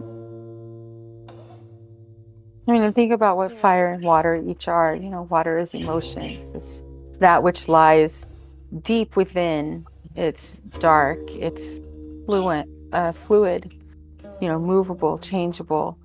And then fire, has the ability to transmute or destroy. It can bring excited energy to a situation. So, it all works together. In my context, it's more of like a magic thing, but I'm not like a witchy witch where I do like spells and stuff. I do for fun. It's a hobby, but it's more about the applied philosophy, and, a system and a framework for getting me to understand how to do things and remember. Like I'm all air, right? So I just think about things and I never do them.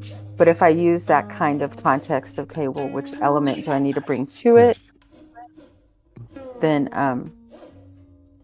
it works. So what you were saying about it being,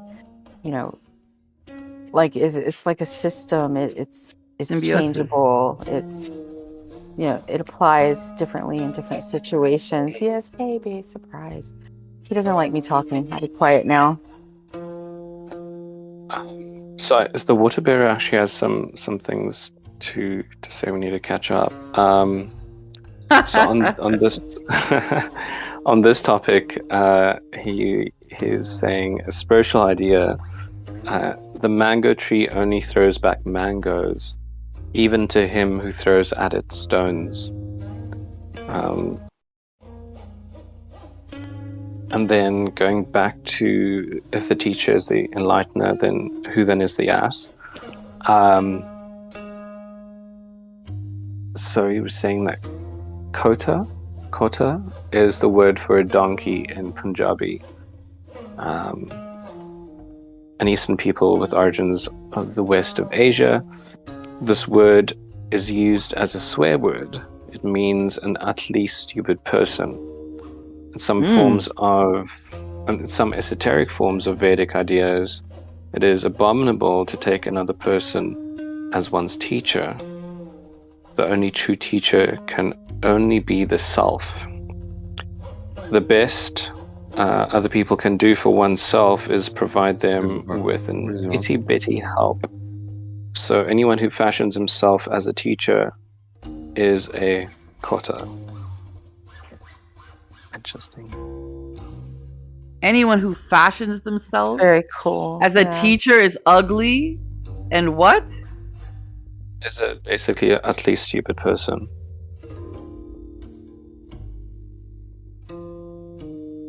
Interesting. In terms of some of the Vedantic ideas, Vedic ideas. When I can. Go ahead. When I first came here to Discord, I was looking for further instruction in Reiki. I was moving forward with beginning to teach it again online, and I wanted to just kind of commune with people. And eventually, throughout my learning and growing with everyone, and Sirius is a person who helped me along that journey. Thank you. I eventually came to the point of realizing that it's not my place to teach. No one can teach another person. You can instruct, you can give your advice, you can give your experience, but you can't actually teach a person. They have to learn it for themselves in their own way, in their own time, and the universe is the one who is the teacher. So for a while I gave up. It was just like, it's not my place. Who am I to teach anyone? Everyone will learn just how I did on their own, in their own time. But anyhow, I get what you're saying.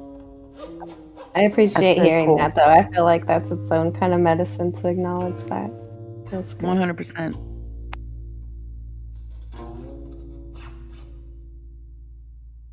There's a lot of claims, especially in the world of spirituality. I will heal you. I can't tell you how it gets under my skin. I will be the one to give you magic. I will heal you. It to me is so. It's building an unhealthy dependency that is very manipulative, and I'm very, I'm very sensitive to that, and I do not get behind such modalities by any means, and I make it very clear, not incessantly, but that's not okay. I mean, it's that's one's choice to play the Pied Piper. There's plenty of that going on in society. It's misinformation, disinformation intentionally, to manipulate. Let me be your leader. It's disempowering people. I think true love. It is. It's disempowering. Exactly. And the true love is empowering each other to empower yourselves. And that comes from being an example. It's leading by example. And we're all. I've started teaching Reiki to people, or at least directing them in a direction where they can teach themselves how to do it on themselves, instead of saying, here, I can help heal you, or I can be a channel for this healing energy. I like to teach people how to do it themselves. Teach feels people better. how to fish. Well, it's the way. Yes. To hold power over people by disempowering them is absolutely disgusting, and very manipulative and narcissistic. So I have a client call. I'll be back. Alrighty. Yeah, I definitely think it's like the intention behind it, because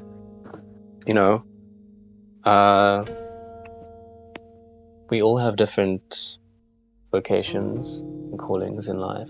Some of us are healers, some of us are teachers, some of us, we all have different things, but it's like, how do we enact and utilize our abilities? Do we use that in a way that uplifts others, that empowers them? Or do we use it in a way that disempowers them and makes them reliant on us? And yeah. This is very, very extremely profound. right here. And this can 'Cause be said across even religions and institutions, religious institutions. Like, you need to speak to me in order to speak to God. Yeah. To know God, you must come here and listen to me. Mm-hmm. And that's wow. That's why I found it interesting with when the Water Bearer shared those ideas from some Vedic ideas. I know there are different schools of thought, but like I thought about like the gurus, right, and how you get those people and these followers who are completely devoted, right, and it's like they are the only kind of way towards the divine type of thing, and it's like, yeah, no, I don't. Yes, there are many ways. I Exactly. can't stand by that. Yeah, it's again, it goes even back to I would say it's just as important. I would even go as far as to say more so in finding oneself is knowing who you are not, right? And this is a big one right here, one that cripples others by, casting a shadow over their light, like, it disempowering them. It's very unhealthy for everyone, including oneself. And, you think that these narcissistic people that are feeding off the weakness of others that they fuel, they're not getting away with this. And they are actually becoming weaker themselves.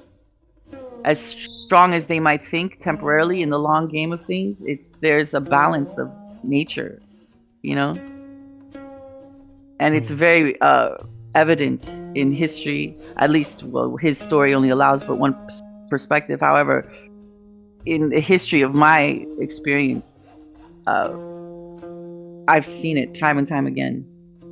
There's a balance to things. And no one gets away with anything. In the long game of it all, the truth is forever. It never perishes. Not subjective truth. The isness. Yep. The business of the isness. That should be a thing. Oh. I'm making note of that.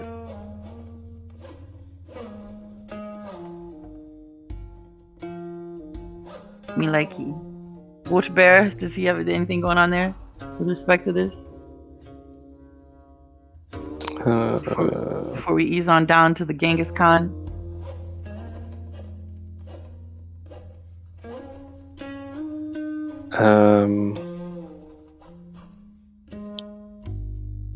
He's just referencing back to the teacher is the enlightener. It relates to the cassock is to hide a fool. Yeah, remember that one of those quotes. Yeah. Yes, the cassock is to hide the fool. Yep, and the cassock, remember, is the garb worn by priests and clergymen and yada yada yada. The cloth. Yes.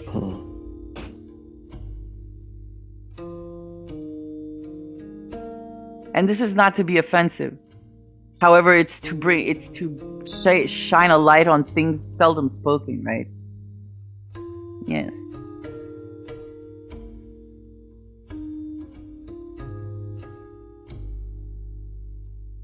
Shall we go on to the next saying? Oh, Mr. Gurdjieff. Papa Gurdjieff. You have so much to say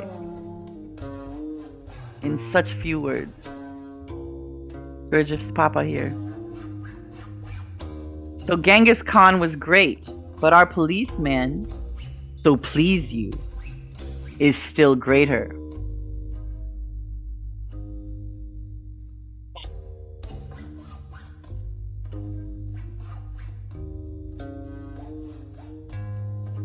Anyone want to take a stab at it? What?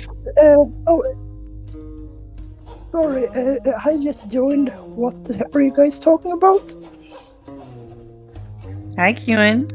Oh, hi. What are you guys talking about? Read the book. This is a Gurdjieff gang. We're reading the next book. Okay. The series. Oh, okay.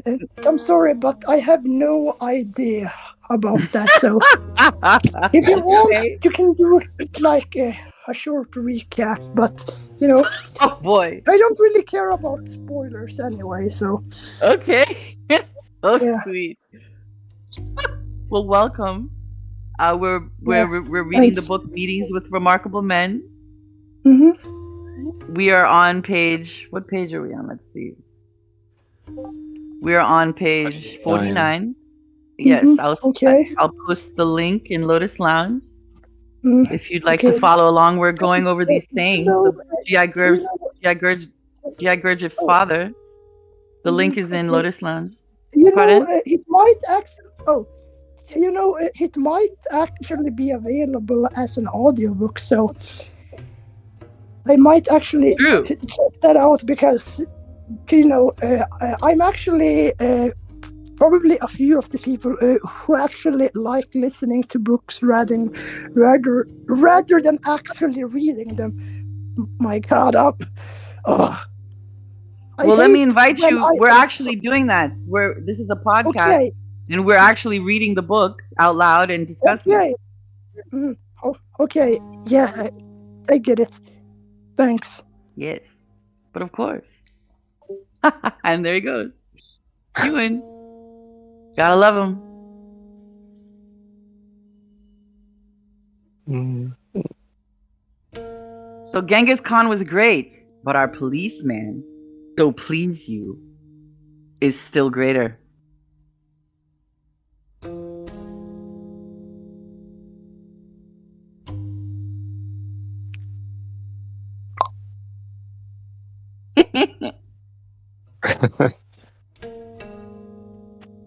Who was that policeman? Is there any way I could read along? Is there a digital version? Yes. Yes. Hi, Pratibha. Welcome. Hi. I've been listening, but I was typing a lot, so no worries. So I'm adding you in Lotus Lounge. Okay. And this is the digital text. I see. Yes. And we are on page 49 of Gurdjieff's father's thing that we're reading over here in the second chapter of the book, Meetings with Remarkable Men. Mm-hmm. And this chapter is about his father. This is the first remarkable person in the series, and he began with his father. And we've read this, and we've finished this chapter. We're going back to the actual sayings, and one by one diving in deep. So last week's episode, we got through maybe 5. We're getting through more. This one I think we're going to round it out and finish them in this session. And right now we're on Genghis Khan was great, but our policeman, so please you, is still greater. So who is Genghis Khan? I think is a great place to start. He was the founder of the Mongol Empire, which ruled from 1206 until his death in 1227. He acquired the title Genghis Khan, likely meaning universal ruler, after unifying the Mongol tribes.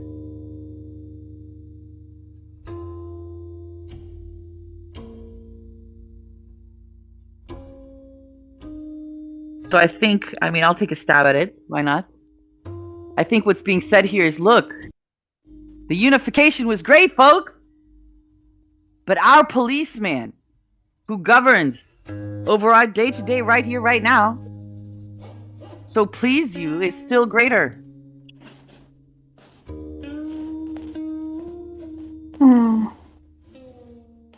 Do you think it's the kind of like the militarization of the police state and how there's iconography of pro-police? People want to wear their regalia, people want their badges, their armor, and when we're idolizing warriors in the past, we are ignoring those who call themselves warriors in the present. Would you consider a policeman a warrior? I would consider a policeman someone who has stolen valor and is using a position of authority in order to enact this fantasy. Enforce the law. A warrior. And the law is written the law. Yeah. That's all they were, even during the times of the Underground Railroad. The prevalence of police force was mostly slave retrieval for southern plantations. And there were people who collaborated with the southern police in the north to find people that had escaped and then sending them back to their previous masters. That was before it was written that slaves were considered people and not property. And that had to be written into law before the police would enforce that. It's because that's the role of the policeman, is to enforce the law. They don't make decisions for themselves. They do the bidding of that which governs over us. Yes. During that time period. Yes. Yes. And I'm appreciative you brought that history into it, though. I feel like it gets left out a lot in these conversations. Wait, say that again? I was just appreciating that she brought that history into it, where the modern day police originated from. If you want to look up the 14th Amendment, there is a documentary series on Netflix that helped educate a lot of people here in the South. There's also some resources probably in your state history museum. If you ever find like a little museum about African American studies, it's a really great way to support Southern Blacks and other impoverished peoples here in the South. I feel like there's kind of a divide between the East Coast and the West Coast, because here in the middle we get kind of forgotten. And then I'm like Central Arkansas, so I'm Central in the middle. It is very easy to just control a whole population by controlling the news outlets, the newspapers. So when there's other world history, that usually comes in through the internet. And I have TikTok and Reddit that was very monumental in educating myself and giving me the history that I could share later on. So thank you. Yeah.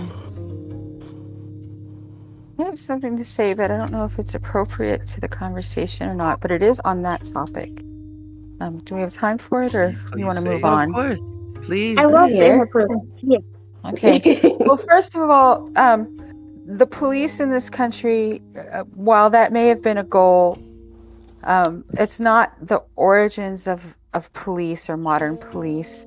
Police have been around forever in every country in different ways, but as a person with family on both sides of the fence, everyone in my family is either in law from the federal level on down or in prison. My father, who is now deceased, killed by the Mexican Mafia. He was an officer in the Aryan Brotherhood.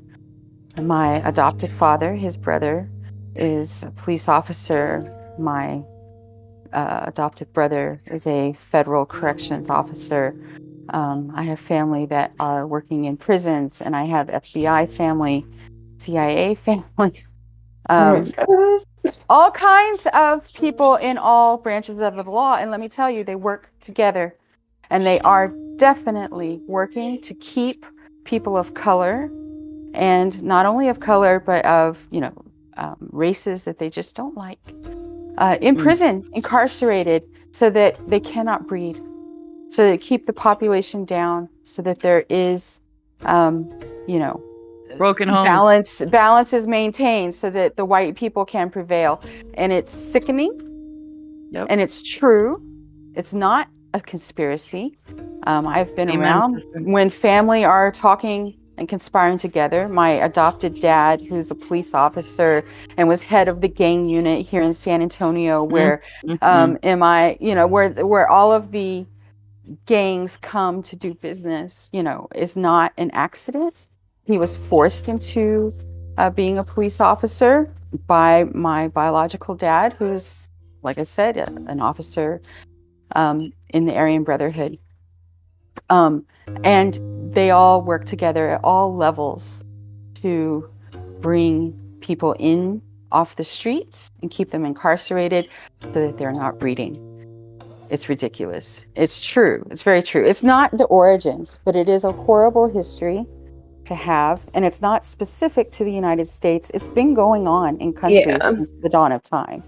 And I appreciate it isn't like the roots of the history. It's an important part, I think, of understanding at least where I am. But I agree, you're right. It's a huge. It goes way deeper. And it's why I don't have family now.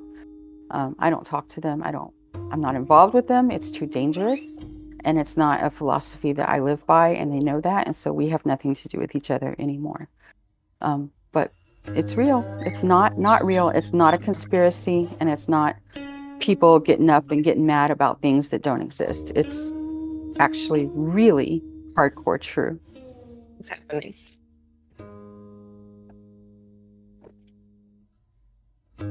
I think it's good to validate it, and that's pretty intense that you have such first-hand experience seeing that.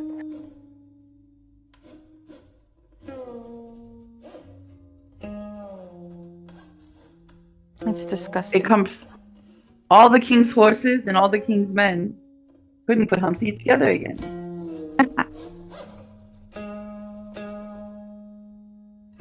Wait, what is disgusting? The police and prison system. Police laws. Police have been. It's doing the bidding of that which governs, right? So it's even been kingdoms. Yeah. There's been, yep. And all governments, we know, at the core, are false. But, that's the world we live in. Well, I don't agree with that, but I do agree that the U.S. prison system specifically sucks ass and has much room for improvement. Oh, it's hell. It's unfair. I agree. Absolutely. Yeah. I've got to run, but thank you all for this time. I appreciate it. Thank you. Thank you. Have a good one. You too. Peace. And there's something to be said, like it's not the policeman's fault, right?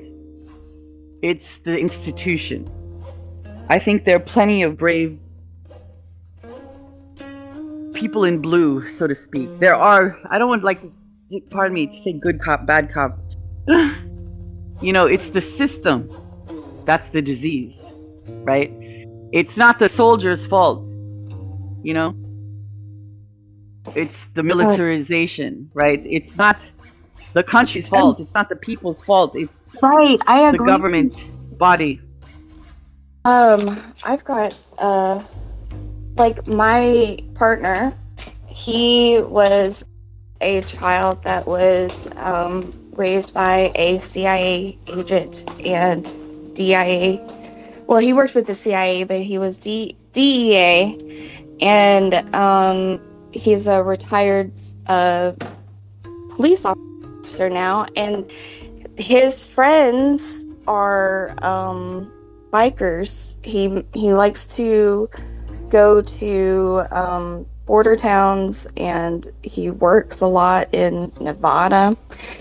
And it was like I was very ACAB feminist. Like, I was doing protests.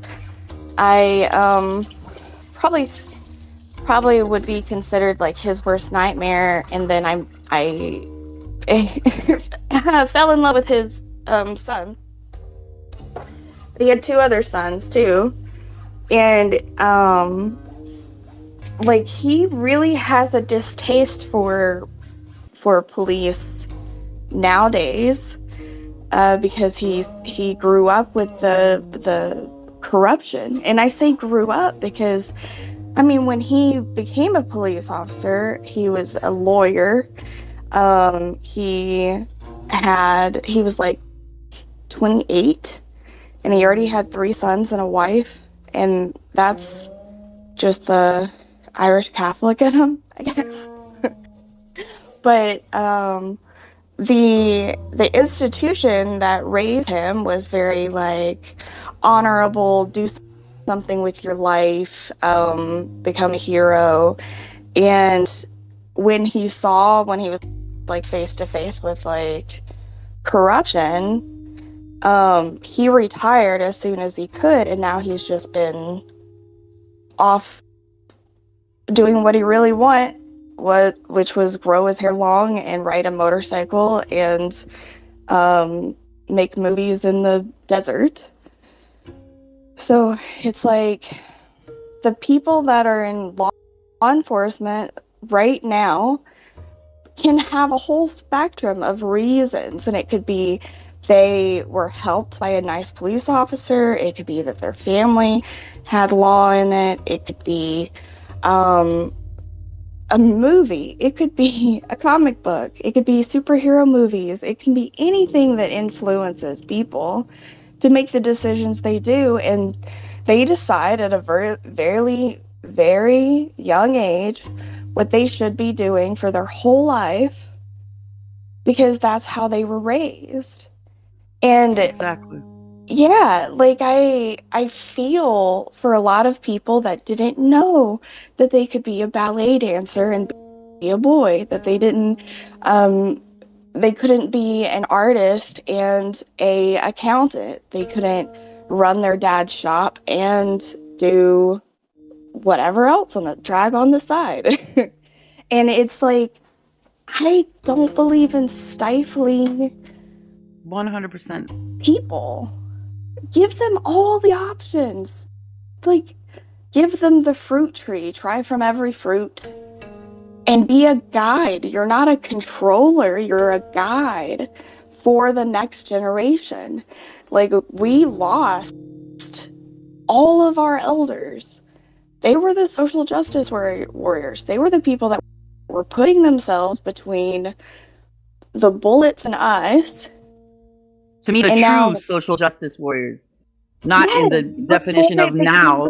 Derogatory. Oh, it's crazy. SJWs, feminazis, like all of the derogatory terms to hurt each other instead of listening and being like, if you actually listen to the message of feminism and like, it's about breaking down all gender biases. You can totally wear that green nail polish and you can feel pretty if you want to. That's part of feminism too. But it's whoever gets the message to them first that it's about lessening men, trying to take their masculinity. And it's like, no, we all need a balance. We all need to give each other the grace, and we should give ourselves the grace that the people that raised us did not give us.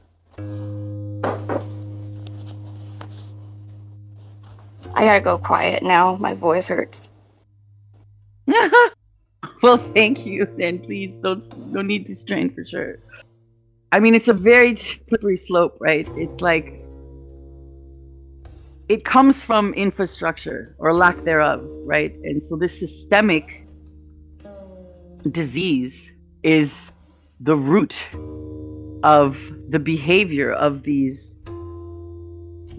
police that, police the state, if you will, that police people and, territories and, their training and lack thereof, right? And their absolute power, if you will, over others because of a badge, which there should be responsibility in the institution and in infrastructure of commandeering and rearing such people of power and throwing them out into society, and they are not at all equipped, and yet they give them a gun, yet their brains, their emotional intelligence, their intelligence, it has not been fed, has not been molded.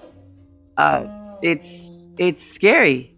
I've met very beautiful people, beautiful souls that are police officers, and I've seen a lot of ugly, and a lot of it comes from the training or the lack thereof. There's profiling.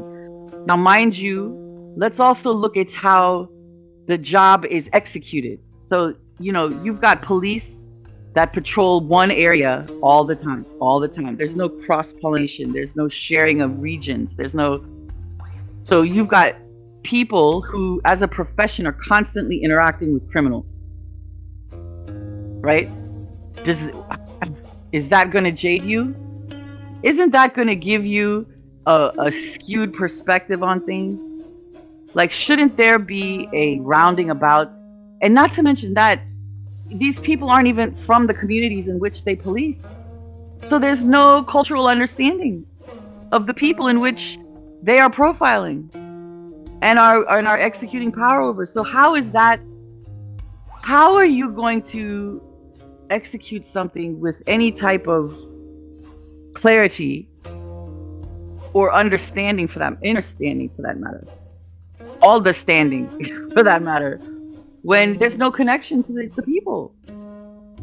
That's why police look at a lot of people as animals, minorities especially. And, they have this profiling ideology, and that's crazy to me. So a lot of the elements of defunding the police, right? I think the verbiage is so counterproductive, because it's not about taking away the money for the police. It's about being more strategic and effective with how the monies are being spent. And you've got a lot of bigwigs at the top that they're getting paid out the wazoo, and there's all this corruption and poor training, and these people are walking around with guns and the ability to ruin lives. And also, as part of a external, like to Chiba's point, there's a system in place for repeat offensing. So jails and prisons aren't about reform. It's actually the opposite.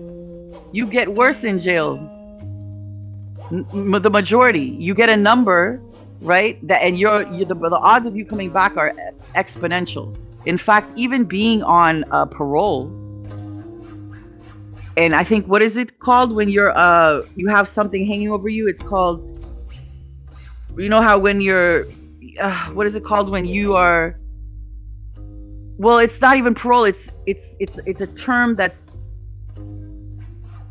sometimes in lieu of jail. You're put on this thing that probation. If you get probation, oh my gosh, let's talk about probation, okay? Because that is a sinkhole. Because if you look into the data, right, and you really get into your fingers in the minutia.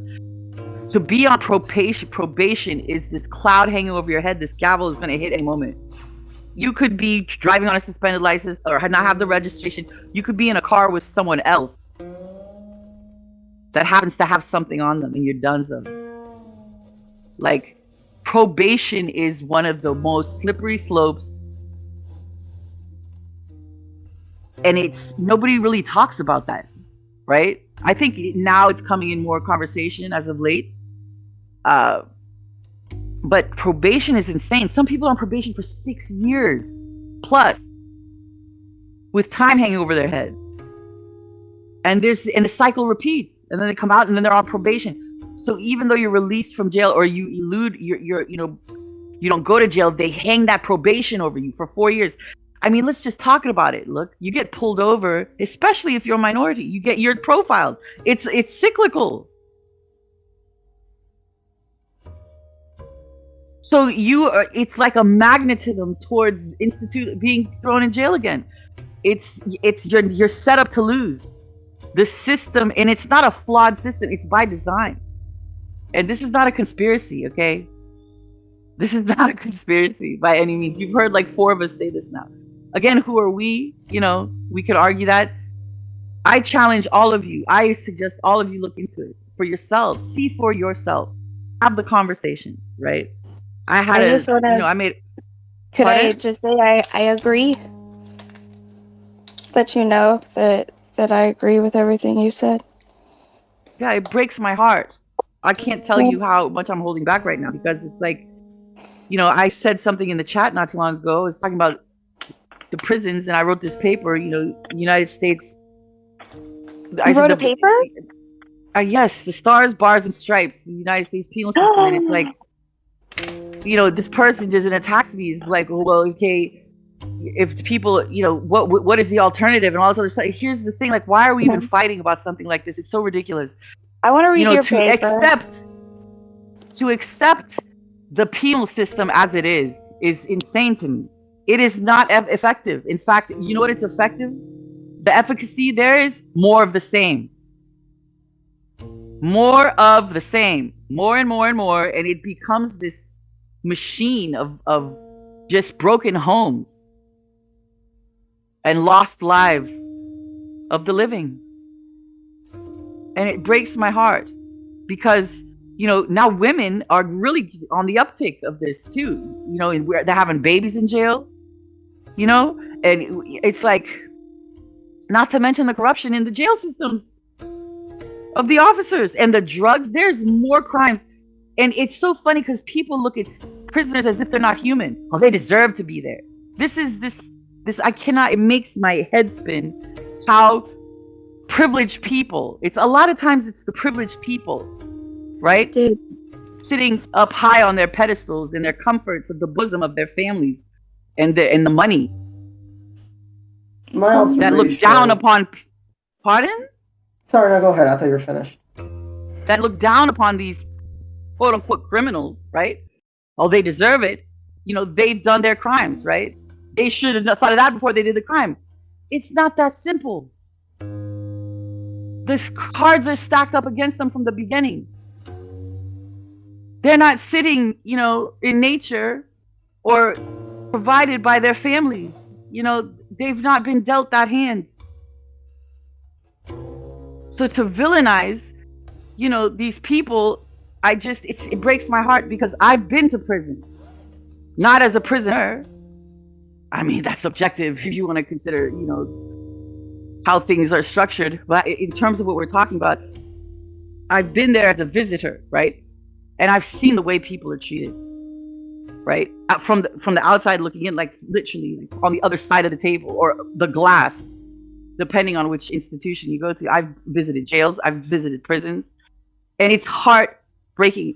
And coming from someone who's very sensitive to energy, and I'm choking up in a way here because it's so sad, to see the women visiting the husbands or the fathers of the children visiting them. I don't even know what to say. Like, it's beyond humane, and it's not the answer. It's not the way. So the question therein lies, what do we do? Okay, well, let's have that conversation then. But first, let's recognize that it's not effective what's been going on. This penal way, this system of, not to mention the profiting engine that it is. There's so much money made off of each prisoner. And I can break down the numbers, okay? I've done the analysis. Every prisoner, in theory, is budgeted to get different socks every 3 months. The list goes on and on. Each item, the bed, the this, that doesn't come from commissary where they have to pay for themselves. Toothbrush, toothpaste, it's all BS. They are not given these things. The money it's a big fraud. It truly, truly is. These institutions are not audited. And then you've got privately run prisons, which makes me want to throw up. There's the federally run, there's the state one, it goes on and on and on. And I get really riled up about this stuff because people are so adamant from their blinding purchase that and it's not their fault. In a way, you could say, okay, information's out there for them to explore, but it's we are products of our environment. So it's like there's a blind eye there. Assumptions are drawn. However, again, I say words are very powerful, and everyone should take care, especially if one of your friends is bringing up something. Like, at least take pause to consider the source of what was being said, and take pause to try to understand before, just dismissing, and painting broad strokes over countless people and broken homes and a system that is so flawed and by design. Please, I digress. Hermes, jump in at will. Oh yeah. I kind of forgot the point that I was gonna make. Let's see here. It was about prison. Oh yeah. I was gonna say, like, a lot of times the people that are the most brutal in terms of dehumanizing prisoners and focusing on punitive systems are, and from my experience, a lot of people that consider themselves to be very righteous Christian people, which is funny because if you actually look at the words that the parable of the sheep and the goats, it is exactly that kind of behavior that gets you in hell, which is funny. It's ironic, isn't it? Yeah, absolutely. A lot of those people worship billionaires, do literally the exact opposite of their book. It's kind of funny. The line between citizen and prisoner is very thin, and it's like,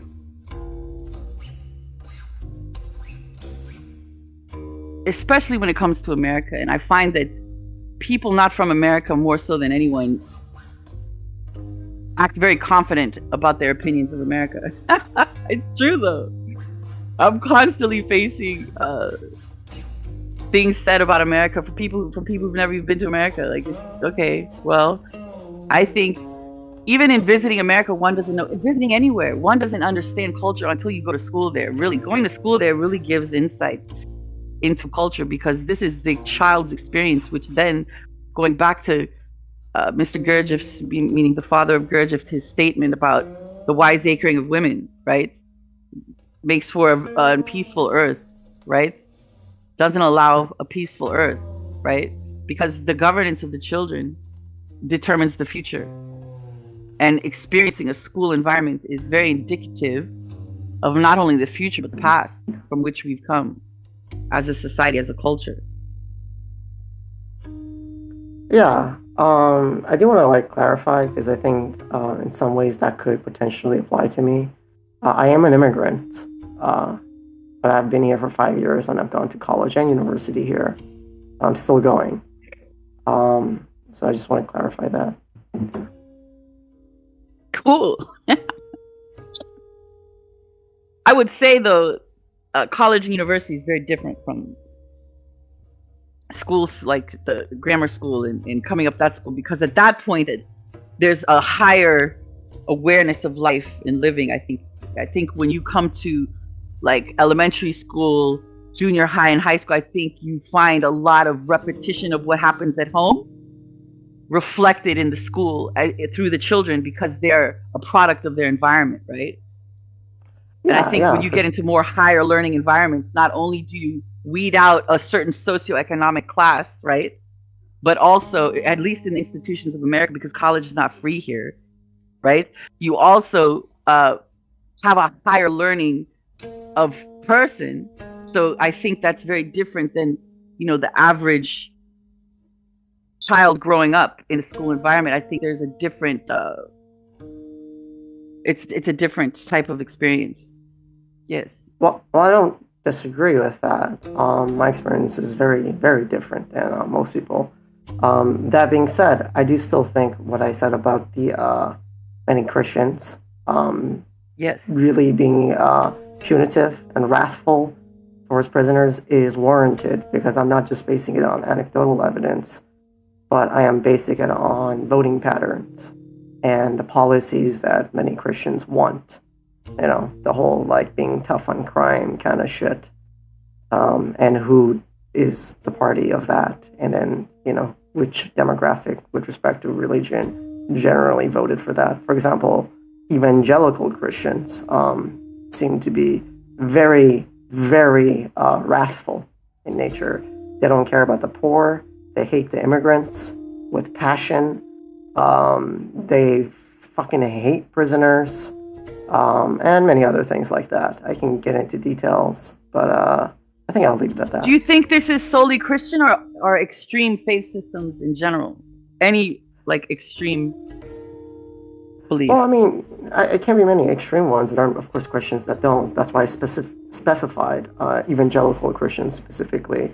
They're the branch that I would say are most wrathful and least empathetic towards people that are, let's just say, down in their luck, So I don't know if it's like all religions, but the point that I was trying to emphasize is that in the Bible, specifically the whole parable of the sheep and the goats or whatever, it's not even a parable, it's Jesus Christ like speaking.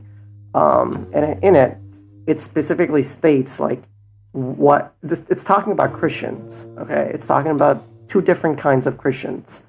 One kind of Christian will go straight to hell and the other to heaven. And it's made very clear in that parable or whatever of the sheep and the goats. And the hypocrisy here is that even though many profess to be Christians, they worship billionaires and they hate immigrants, they hate the poor, they hate criminals, they hate prisoners, and hatred of color, different colors, hatred of everything, which I find to be, the pinnacle of hypocrisy. I agree. To hate in the name of God is, in and of itself, contradictory, in my opinion. And I think this applies to any extreme religion. In fact, if you look at Islam, there's a lot of hate towards the thief. It's even cutting off the hand. I think you find this in a lot of extreme modalities in general or perspectives. Through the extremity there comes blindness, greater blindness. Through any extreme, I think, invites blinders, blind spots, for sure. Yep. I mean, I don't disagree with that. I lived in a Islamic country for 25 years, so I kind of have some experience with that. 24 to be specific. For sure. And 24. And the thing is, a lot of people, let's put it this way, a lot of people that profess to be mighty and righteous and blah, blah, blah, blah, usually turn out to be the bottom of the barrel filth of society, the worst of the worst, the most irredeemable of all. Well, this is in the proclamation of such, right? I think this goes back to the Papa Gurdjieff thing where he said, those that liken themselves a teacher, right? It's likening oneself. It's a projection. Yep. I mean, I don't know about teacher per se, but as righteous, I think is the key.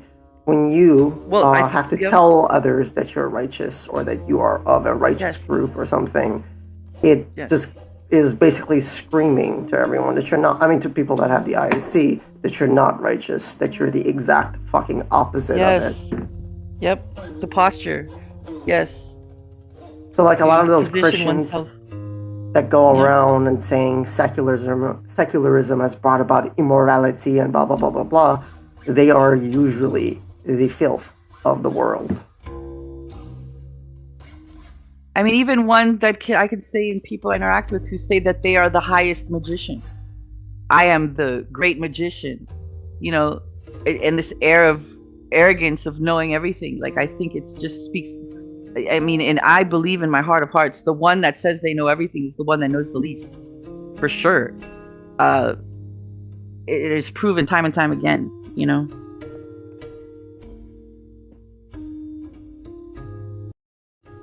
Yeah, think about all those televangelists that are, like Kenneth Copeland, Joel Epstein, or whatever. I think Kenneth Copeland is worth like $300 million or so. He has multiple private jets, and he's a Christian pastor that preaches the prosperity gospel. And his Christian fans and followers love him so much that they made him that rich. The funny thing is, there are many references in the Bible about like the rich are basically the scum of society. It's actually clarified many times. In fact, I myself have made an argument for that. And the argument basically is when you have a lot and you choose not to give it to those that need it, then you are a monster, period. I mean, we can go into details. So, like, the whole idea here is that, Jesus Christ was like, yeah, it is easier for a camel to go through the eye of a needle than for a rich man to enter the kingdom of God. There was another one where, like, you can't have two masters, money and God, blah, blah, blah. There's many, many, like, references to, like, specifically the red letters. With respect to rich people being the scum. And yet we have the most successful pastors in this world having multiple private jets. And I think that speaks very loudly about something that has gone very, very wrong. I agree.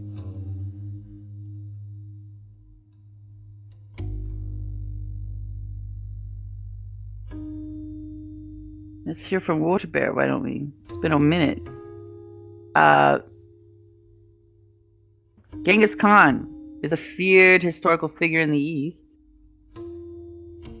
almost an epitome of a scary person. Great, in quotation marks, might be a sarcastic remark.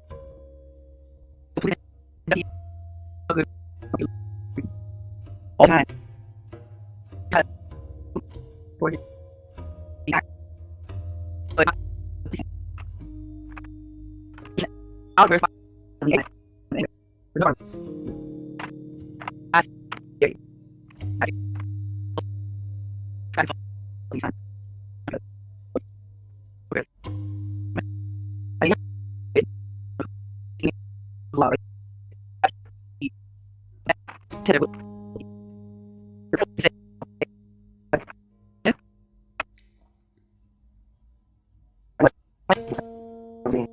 That's me.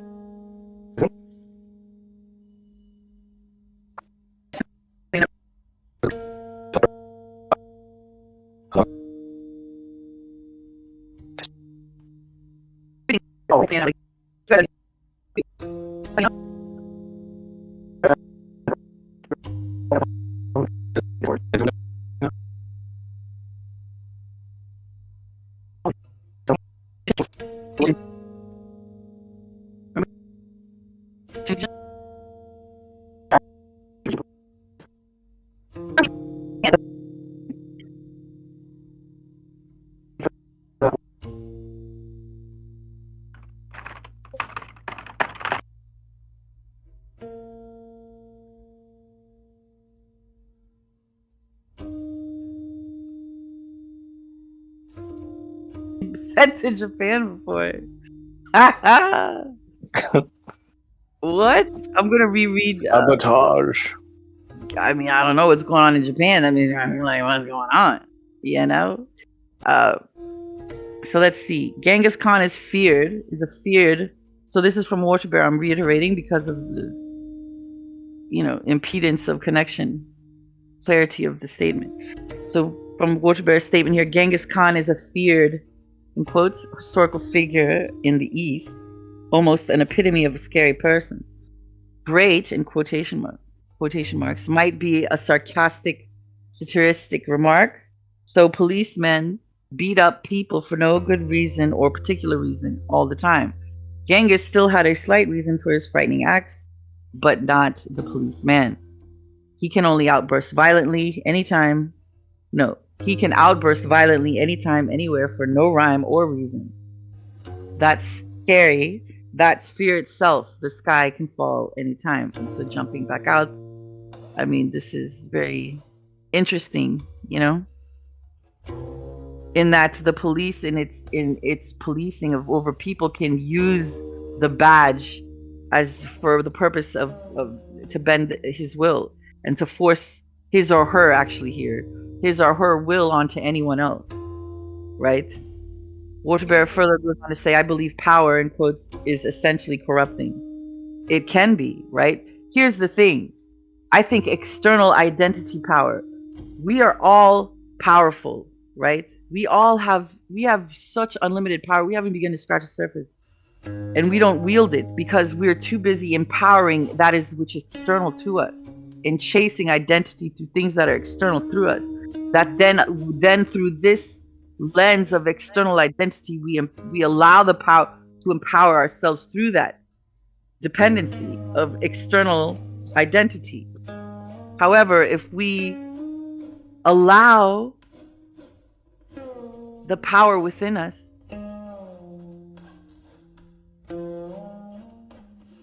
I don't think that will corrupt. In fact, I think it would be the opposite. It will humble us because we will love ourselves.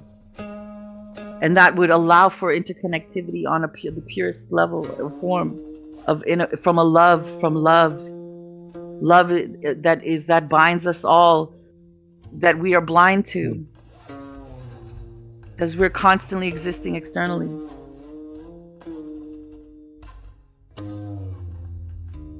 Seldom, if any time present. You know? Yeah. It's, you know, there's hope. You know, a lot of the things we're saying is very hard hitting, like boom, boom, boom, boom. And it can be very exhausting, you know? There is hope. There's hope, there's hope, there's hope. None of these things are the long game of it all. It's not sustainable, and this is what we're seeing in society right now on the global scale, and what we have seen. There's more than meets the eye. Yes. Yeah. Oh, I just got your Hermes. See if you can change the region. Check. Love it. Check the box. Check the box. Shall we go into the other one? The next ism, the next saying, rounding it out. We're almost at the, you know. Shall we keep going, or shall we call it a wraps for this episode? How do you feel, everyone? I mean, I feel good personally, just me. But I do think that a lot of the room is cleared out, so maybe it'll be good to save it for when they're back. You know what I mean? Anyone else want to weigh in? I don't mind. If depends on how fast we can get through this, I'd be happy to finish it today. But it really depends. Yeah, I don't think everyone it's else something is to feeling. rush, though. Yeah, I don't think it's something to rush. I think, you know, it goes as it goes. You know. I think that these next things are not things to rush through. I mean, I'm looking at the next one. Let's just even lightly touch on it. If you are first, oh yeah, I remember this one. I was like, I need to come back to this. Yeah, so let's even segue. I think let's use this as a segue into the episode to come, because it's a humdinger. Yeah. Let's take a look at this. If you are first, your wife is second. If your wife is first, you had better be zero. Only then will your hens be safe. Okay, what? Oh my goodness. Oh my goodness. So, you know, I think that's a tickle for the next round. What do you guys think? Yeah. Because that's a whole even like the water bear is on fire here in the chat. We outsiders have at least got this right about America. Will you agree that in America money is God? My friend, this type of state, this is what I'm talking about here.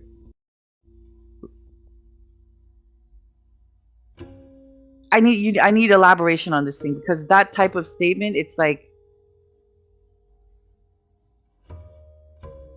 I don't think it's relegated to America, number one. Number two, are you saying this factually? I would say no. Are you under the guise, are people caught up in materialistic capitalism? This is the system in which they are living. I wouldn't call it God. I think it's a false prophet. Prophet is a false prophet. This is a very broad stroke thing, right? I think this is more of an international thing. Because for every product in America, it's, there's an international engagement there. And America is a stage. I think it's deeper than this. And I think it's designed as such. I think this is more of a global thing.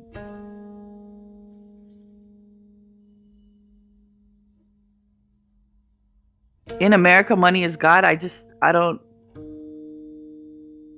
that is a very,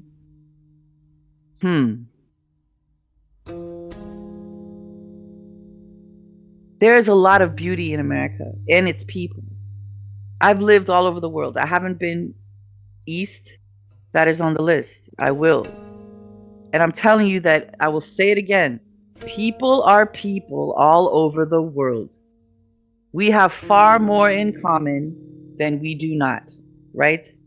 The people of America are very different than the government of America.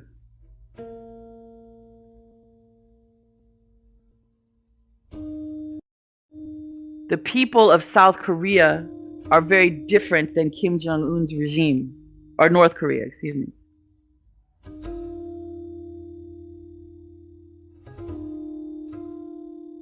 There are governments, there are lands, and there are people.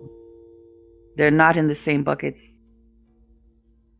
There's beauty here in the land, there's beauty here in the people, just like all over the world. And governments can be very ugly.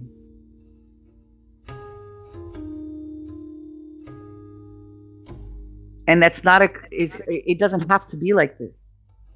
In fact, the Declaration of Independence is a beautiful, beautiful piece of writing. America has yet to be America, in my opinion. It has yet to even reach that, from which it is, said to be. It's very contradictory. Pardon? It's too bad that the Declaration of Independence is not, in the Constitution. Yeah, it's not law. It's a declaration. It sucks, because, one of the things I was reading and learning about in my women's history class is all the, let's just say, fucked up shit. I'm just going to say it that way. When it comes to women's rights, the rights of people of color, all that sort of stuff, it was abhorrent. I mean, beyond abhorrent. It was so abhorrent that it was actually part of the Constitution to consider Black people, for example, as less than human. So there's a lot of disgusting stuff that happened in our history, and it probably would have been avoided if the Declaration of Independence was a part of the Constitution. Well, and to your point, and it's interesting that they created this, in lieu of not being able to formalize it into law. It's almost like, in and of itself, is like a secret, driver, right? No, there's a back and timeless. Forth. There's always, pushback for progress. Always. That's never changed. There was a Confederacy, all that sort of stuff. Yes. KKK, a lot of racist people today, the far right, whatever. Every time people are trying to make progress, these types of people will always do their very best to fuck shit up. And that's an example of that. Agreed. And I think it's also, back to the fact that the path cannot be fed to you. It has to be through the experience. So I think a lot of this dichotomy and juxtaposition of it allows for one to find their way, their path, because again, it's knowing who you are is is also knowing who you are not. You know what I mean? It's part of it. Part of finding your way is recognizing, okay, I don't agree with this right here. That's being programmed in me. Or even coming to the realization, like, you know, through your own evolution, right? Like, this is not the way, even though I'm being told this is the way, and this is the law, and this is just the way things are. How many times have you heard that in your life? And it just makes my, you know, proverbial head bleed, like my ears bleed, or whatever you want to call it. It's like, no, it doesn't have to be like this, okay? Well, this is just how it is. This is just how it is. No, that's your accepting of what it is. I believe in something different. It doesn't have to be like this. Oh, well, you're going to die young. You're, you know, this is that. Why are you so going against the grain all the time? It's not about, you know, being adverse. It's about speaking up. Yeah, I'm a big believer of... Sorry. No, please. I was saying I'm a big believer of progress, for sure. And, you know, there are many people that try to conserve the system, you know. And when people say this is just the way things are, they're not only are they performing a fallacy known as the is-ought fallacy, but it's also a form of intellectual laziness, you know. For example, we were just discussing how there could be problems with the government. Sure, absolutely. But then the hard work comes the hard work is in proposing a solution to changing it. You know, like, what are the problems? Why is it problematic? What is it about a constitutional republic, you know, that is causing some sort of let's just say a bad outcome with respect to how people are being governed, you know? And that's really the legwork. And it's not easy. Most people don't like to think much. Unfortunately, it's very sad. And when they do think, they don't think in a disciplined way. And there are many reasons for that. One of them has to do with evolution. And to, like, simplify it, it takes a lot of time and energy to process things, right? And we have a limited amount of time and energy. So what we do is we basically have something called heuristics or heuristic algorithms in our head, which is shortcuts in reasoning. That's where all the biases come from. We don't have the time to think about every single act, you know, and make decisions, you know, fast, right? We can't do that without biases, without shortcuts, and without approximations when it comes to calculations. So it is actually wired into us to be, like, intellectually lazy, actually. It's sad, but it is. And it requires a very disciplined thinking, like a martial artist, to get out of that. So, yeah. And to your point, I mean, we're bombarded emotionally by narratives, you know, and it stretches us so thin emotionally and taxing. And then the design of, you know, working such elongated hours and coming home to a family system we're set up to be, it's the whole thing doesn't allow for this, to your point. There's not enough time and energy in the design of day-to-day in modern society that lends itself to a healthy existence. I mean, sure. But like, I can add on to that in the sense that, you know, when it comes to efficiency, think of it this way. Imagine you're trying to chart an island, an unknown island, the island of unknown, and there are like 20, 30 people there. The best route is to take a different path. Every single person take a different path. Work together, cooperate, and trust each other and depend on each other, right? That's the most efficient way to explore that island. So in the same sense, we could have philosophers doing a lot of the work for people that can't afford that time and energy, and then they could trust them, right? But we don't have that trust because of a lot of problems. Specialization leads to efficiency. I mean, you can even think of your body as an example. You know, your cells specialize. You have skin cells, muscle cells, whatever, you know. So specialization is key, the same way that specialization is key for the island, you know, analogy.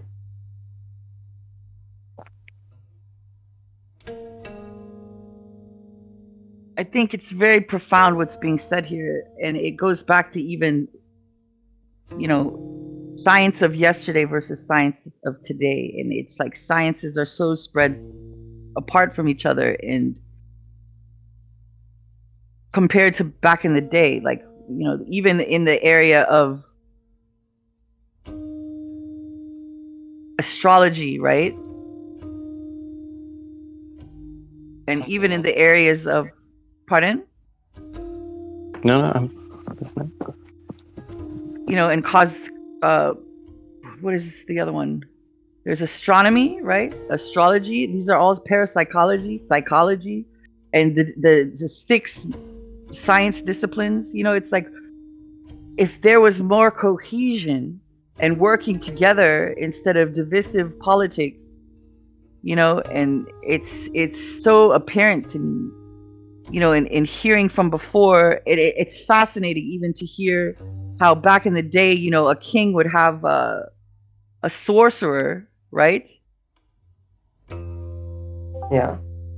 And at the same time be embedded in the heart, and if not even in England, the king or queen is the head of the Church of England as well. And so the irony there, it's just so interesting. And I've talked about this with people who, you know, really studied a lot of religion. Like, where did all of this break apart? And Gurdjieff touches on this a lot, actually. Like, the science before was truly the definition of science, you know, and it had representations across the board, and they worked together in a very community focused way. Like, to your point, you know, let's map the island and then work together in concert, in harmony. And look at the fruit that bared, and then here we are today, and it's like there's so many disciplines that don't even respect metaphysics. There are physicists that don't even respect metaphysics. Like, there's such divide, right? Parapsychology is poo-pooed and laughed at, right? It's like, to me, it's so counterproductive, and I can't help but to think this is by design. Where we know this already, the knowledge is already there that this is not productive. So why do we continue like this? Because this is the system in place. So the question begs, who is the fool? Again, who is the ass, I should say, pertinent to this text? Who is the ass?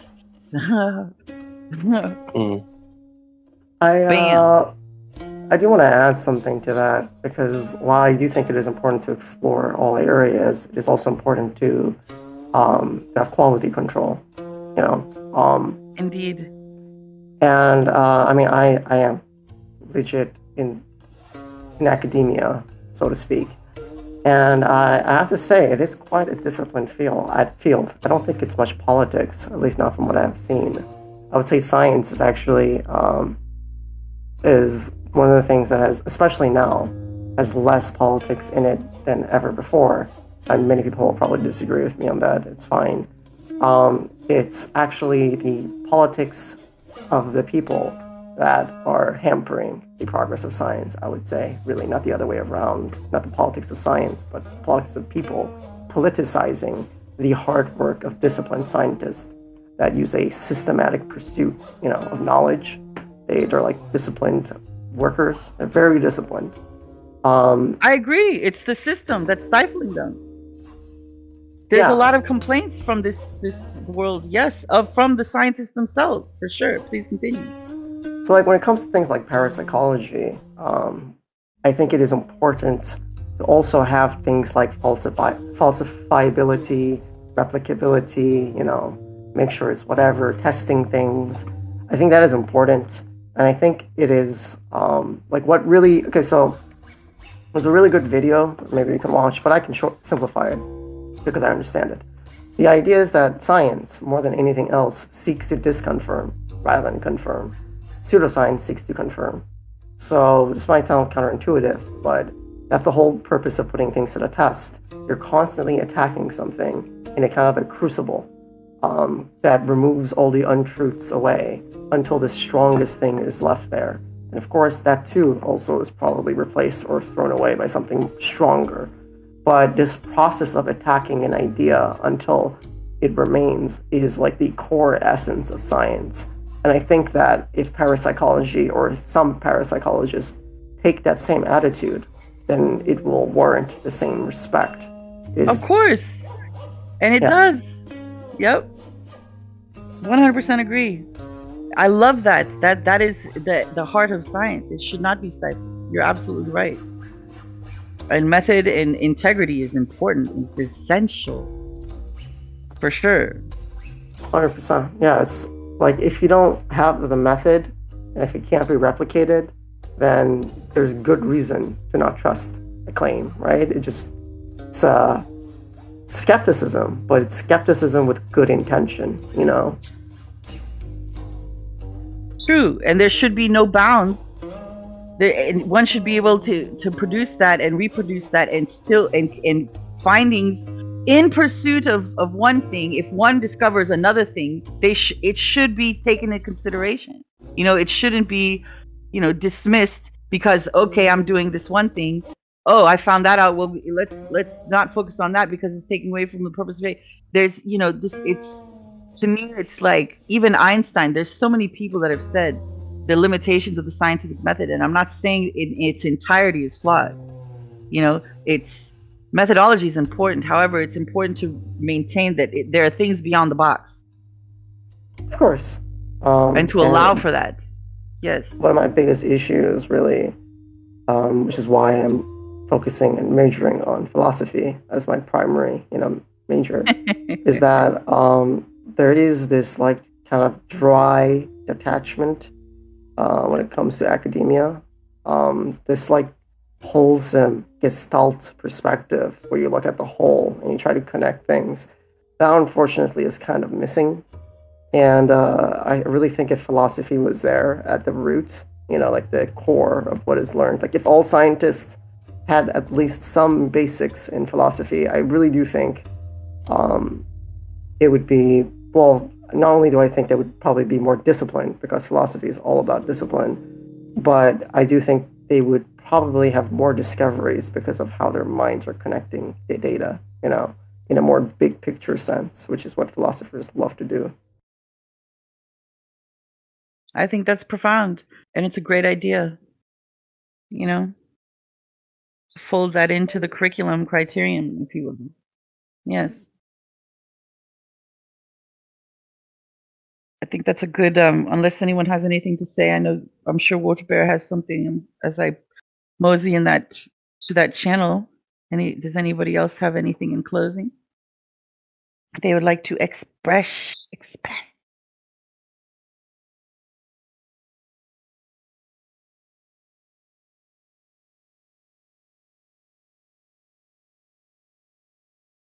Meep.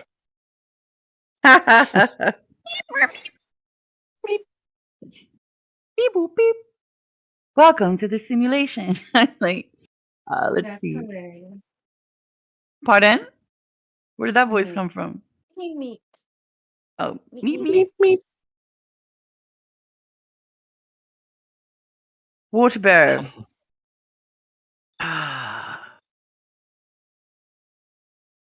Currently, materialism, attaining material wealth, is the ultimate goal of the lives of people. In the old days, people used to consider achieving God as an ultimate goal of life.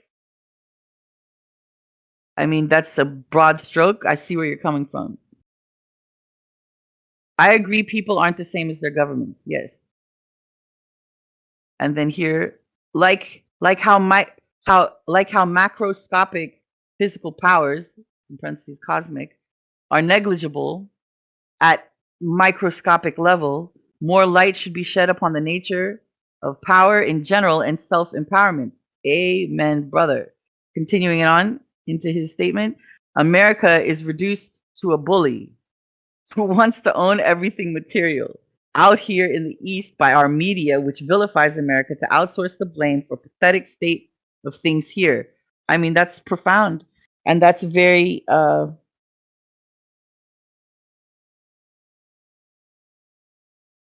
I think that's very representatory of media systems in general and narratives, you know? Yep. America is always, you know, yep. I mean, I'm not saying, look, I've gone toe to toe. I have a history. My family is soldiers. Look, going back way on the father side. It's insane. Like, I can't tell you how deeply rooted in the flag and respect for the flag, like all this stuff, right? I think this is where a lot of my integrity comes from, and also my connection to nature and how things, and having that, it's both of these things, like in a lot of other things too. I'm not going to say it's any one thing or even two for that matter. However, I have a profound respect for the heroic nature of people who sacrifice themselves for the greater of many. You know, it's something near and dear to my heart, and I respect the soldier. I don't condemn them or vilify them because of the nature of the military, right? I think these are very separate. And the narratives here, I mean, it's a very slippery slope, and it's dangerous, okay? And with technology and how things spread so quickly, and the manipulation of things, and how algorithms drive things, and how, depending on, like, they have all of our data, like our personal, they know how to affect us. When I say they, I mean the people who can access our information, right? And manipulate us through these algorithmic systems, especially things like that have been proven, the little things that have been proven through Facebook and Instagram, you know, that have fueled decision-making processes when it comes to elections. And this is textbook psychological warfare that has been going on with intelligence, you know, to take over and commandeer nations, my friends.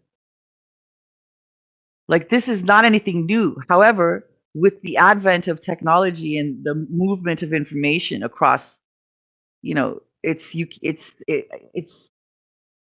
beyond anything we've ever been able to do before. In, like, a meme itself can change the world. And I'm not being I'm not exaggerating here. Yep. Yes. Yeah. Yes. Oh boy. Humdinger indeed. Can we all do a collective Gurdjieff gang? Can we do that, or should we save that for another day? Because I need to sample that sometime this weekend, because I'd like to put that on the holiday album. Let's sample it sometime this weekend. Yeah, How about let's that? get some more people in at some point, and we can. And the energy. Yeah. Not I'm taking feeling away from super all of you in chilled the out VC. today. Yeah, it's just, you know, to get more people and have the energy higher. Yep. Energy. Been on. Yes. And it's been a long session here. We got it under 4 hours, which is interesting because the last two have been long. Yep. Yes.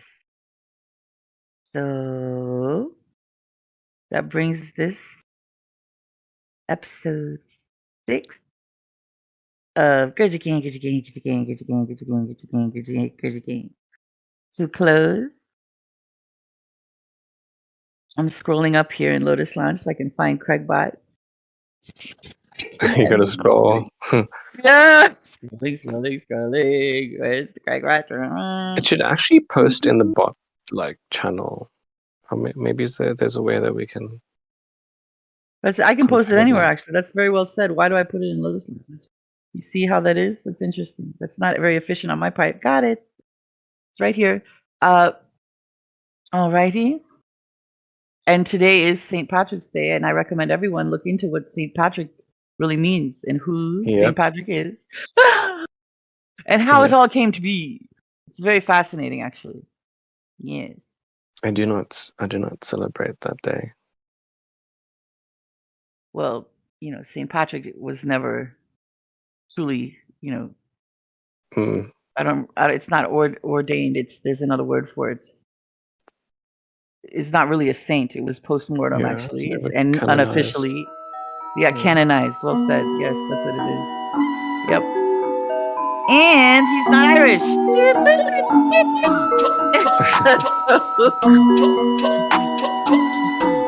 Yes, top of the morning. Get your green on. Or not. Until next time.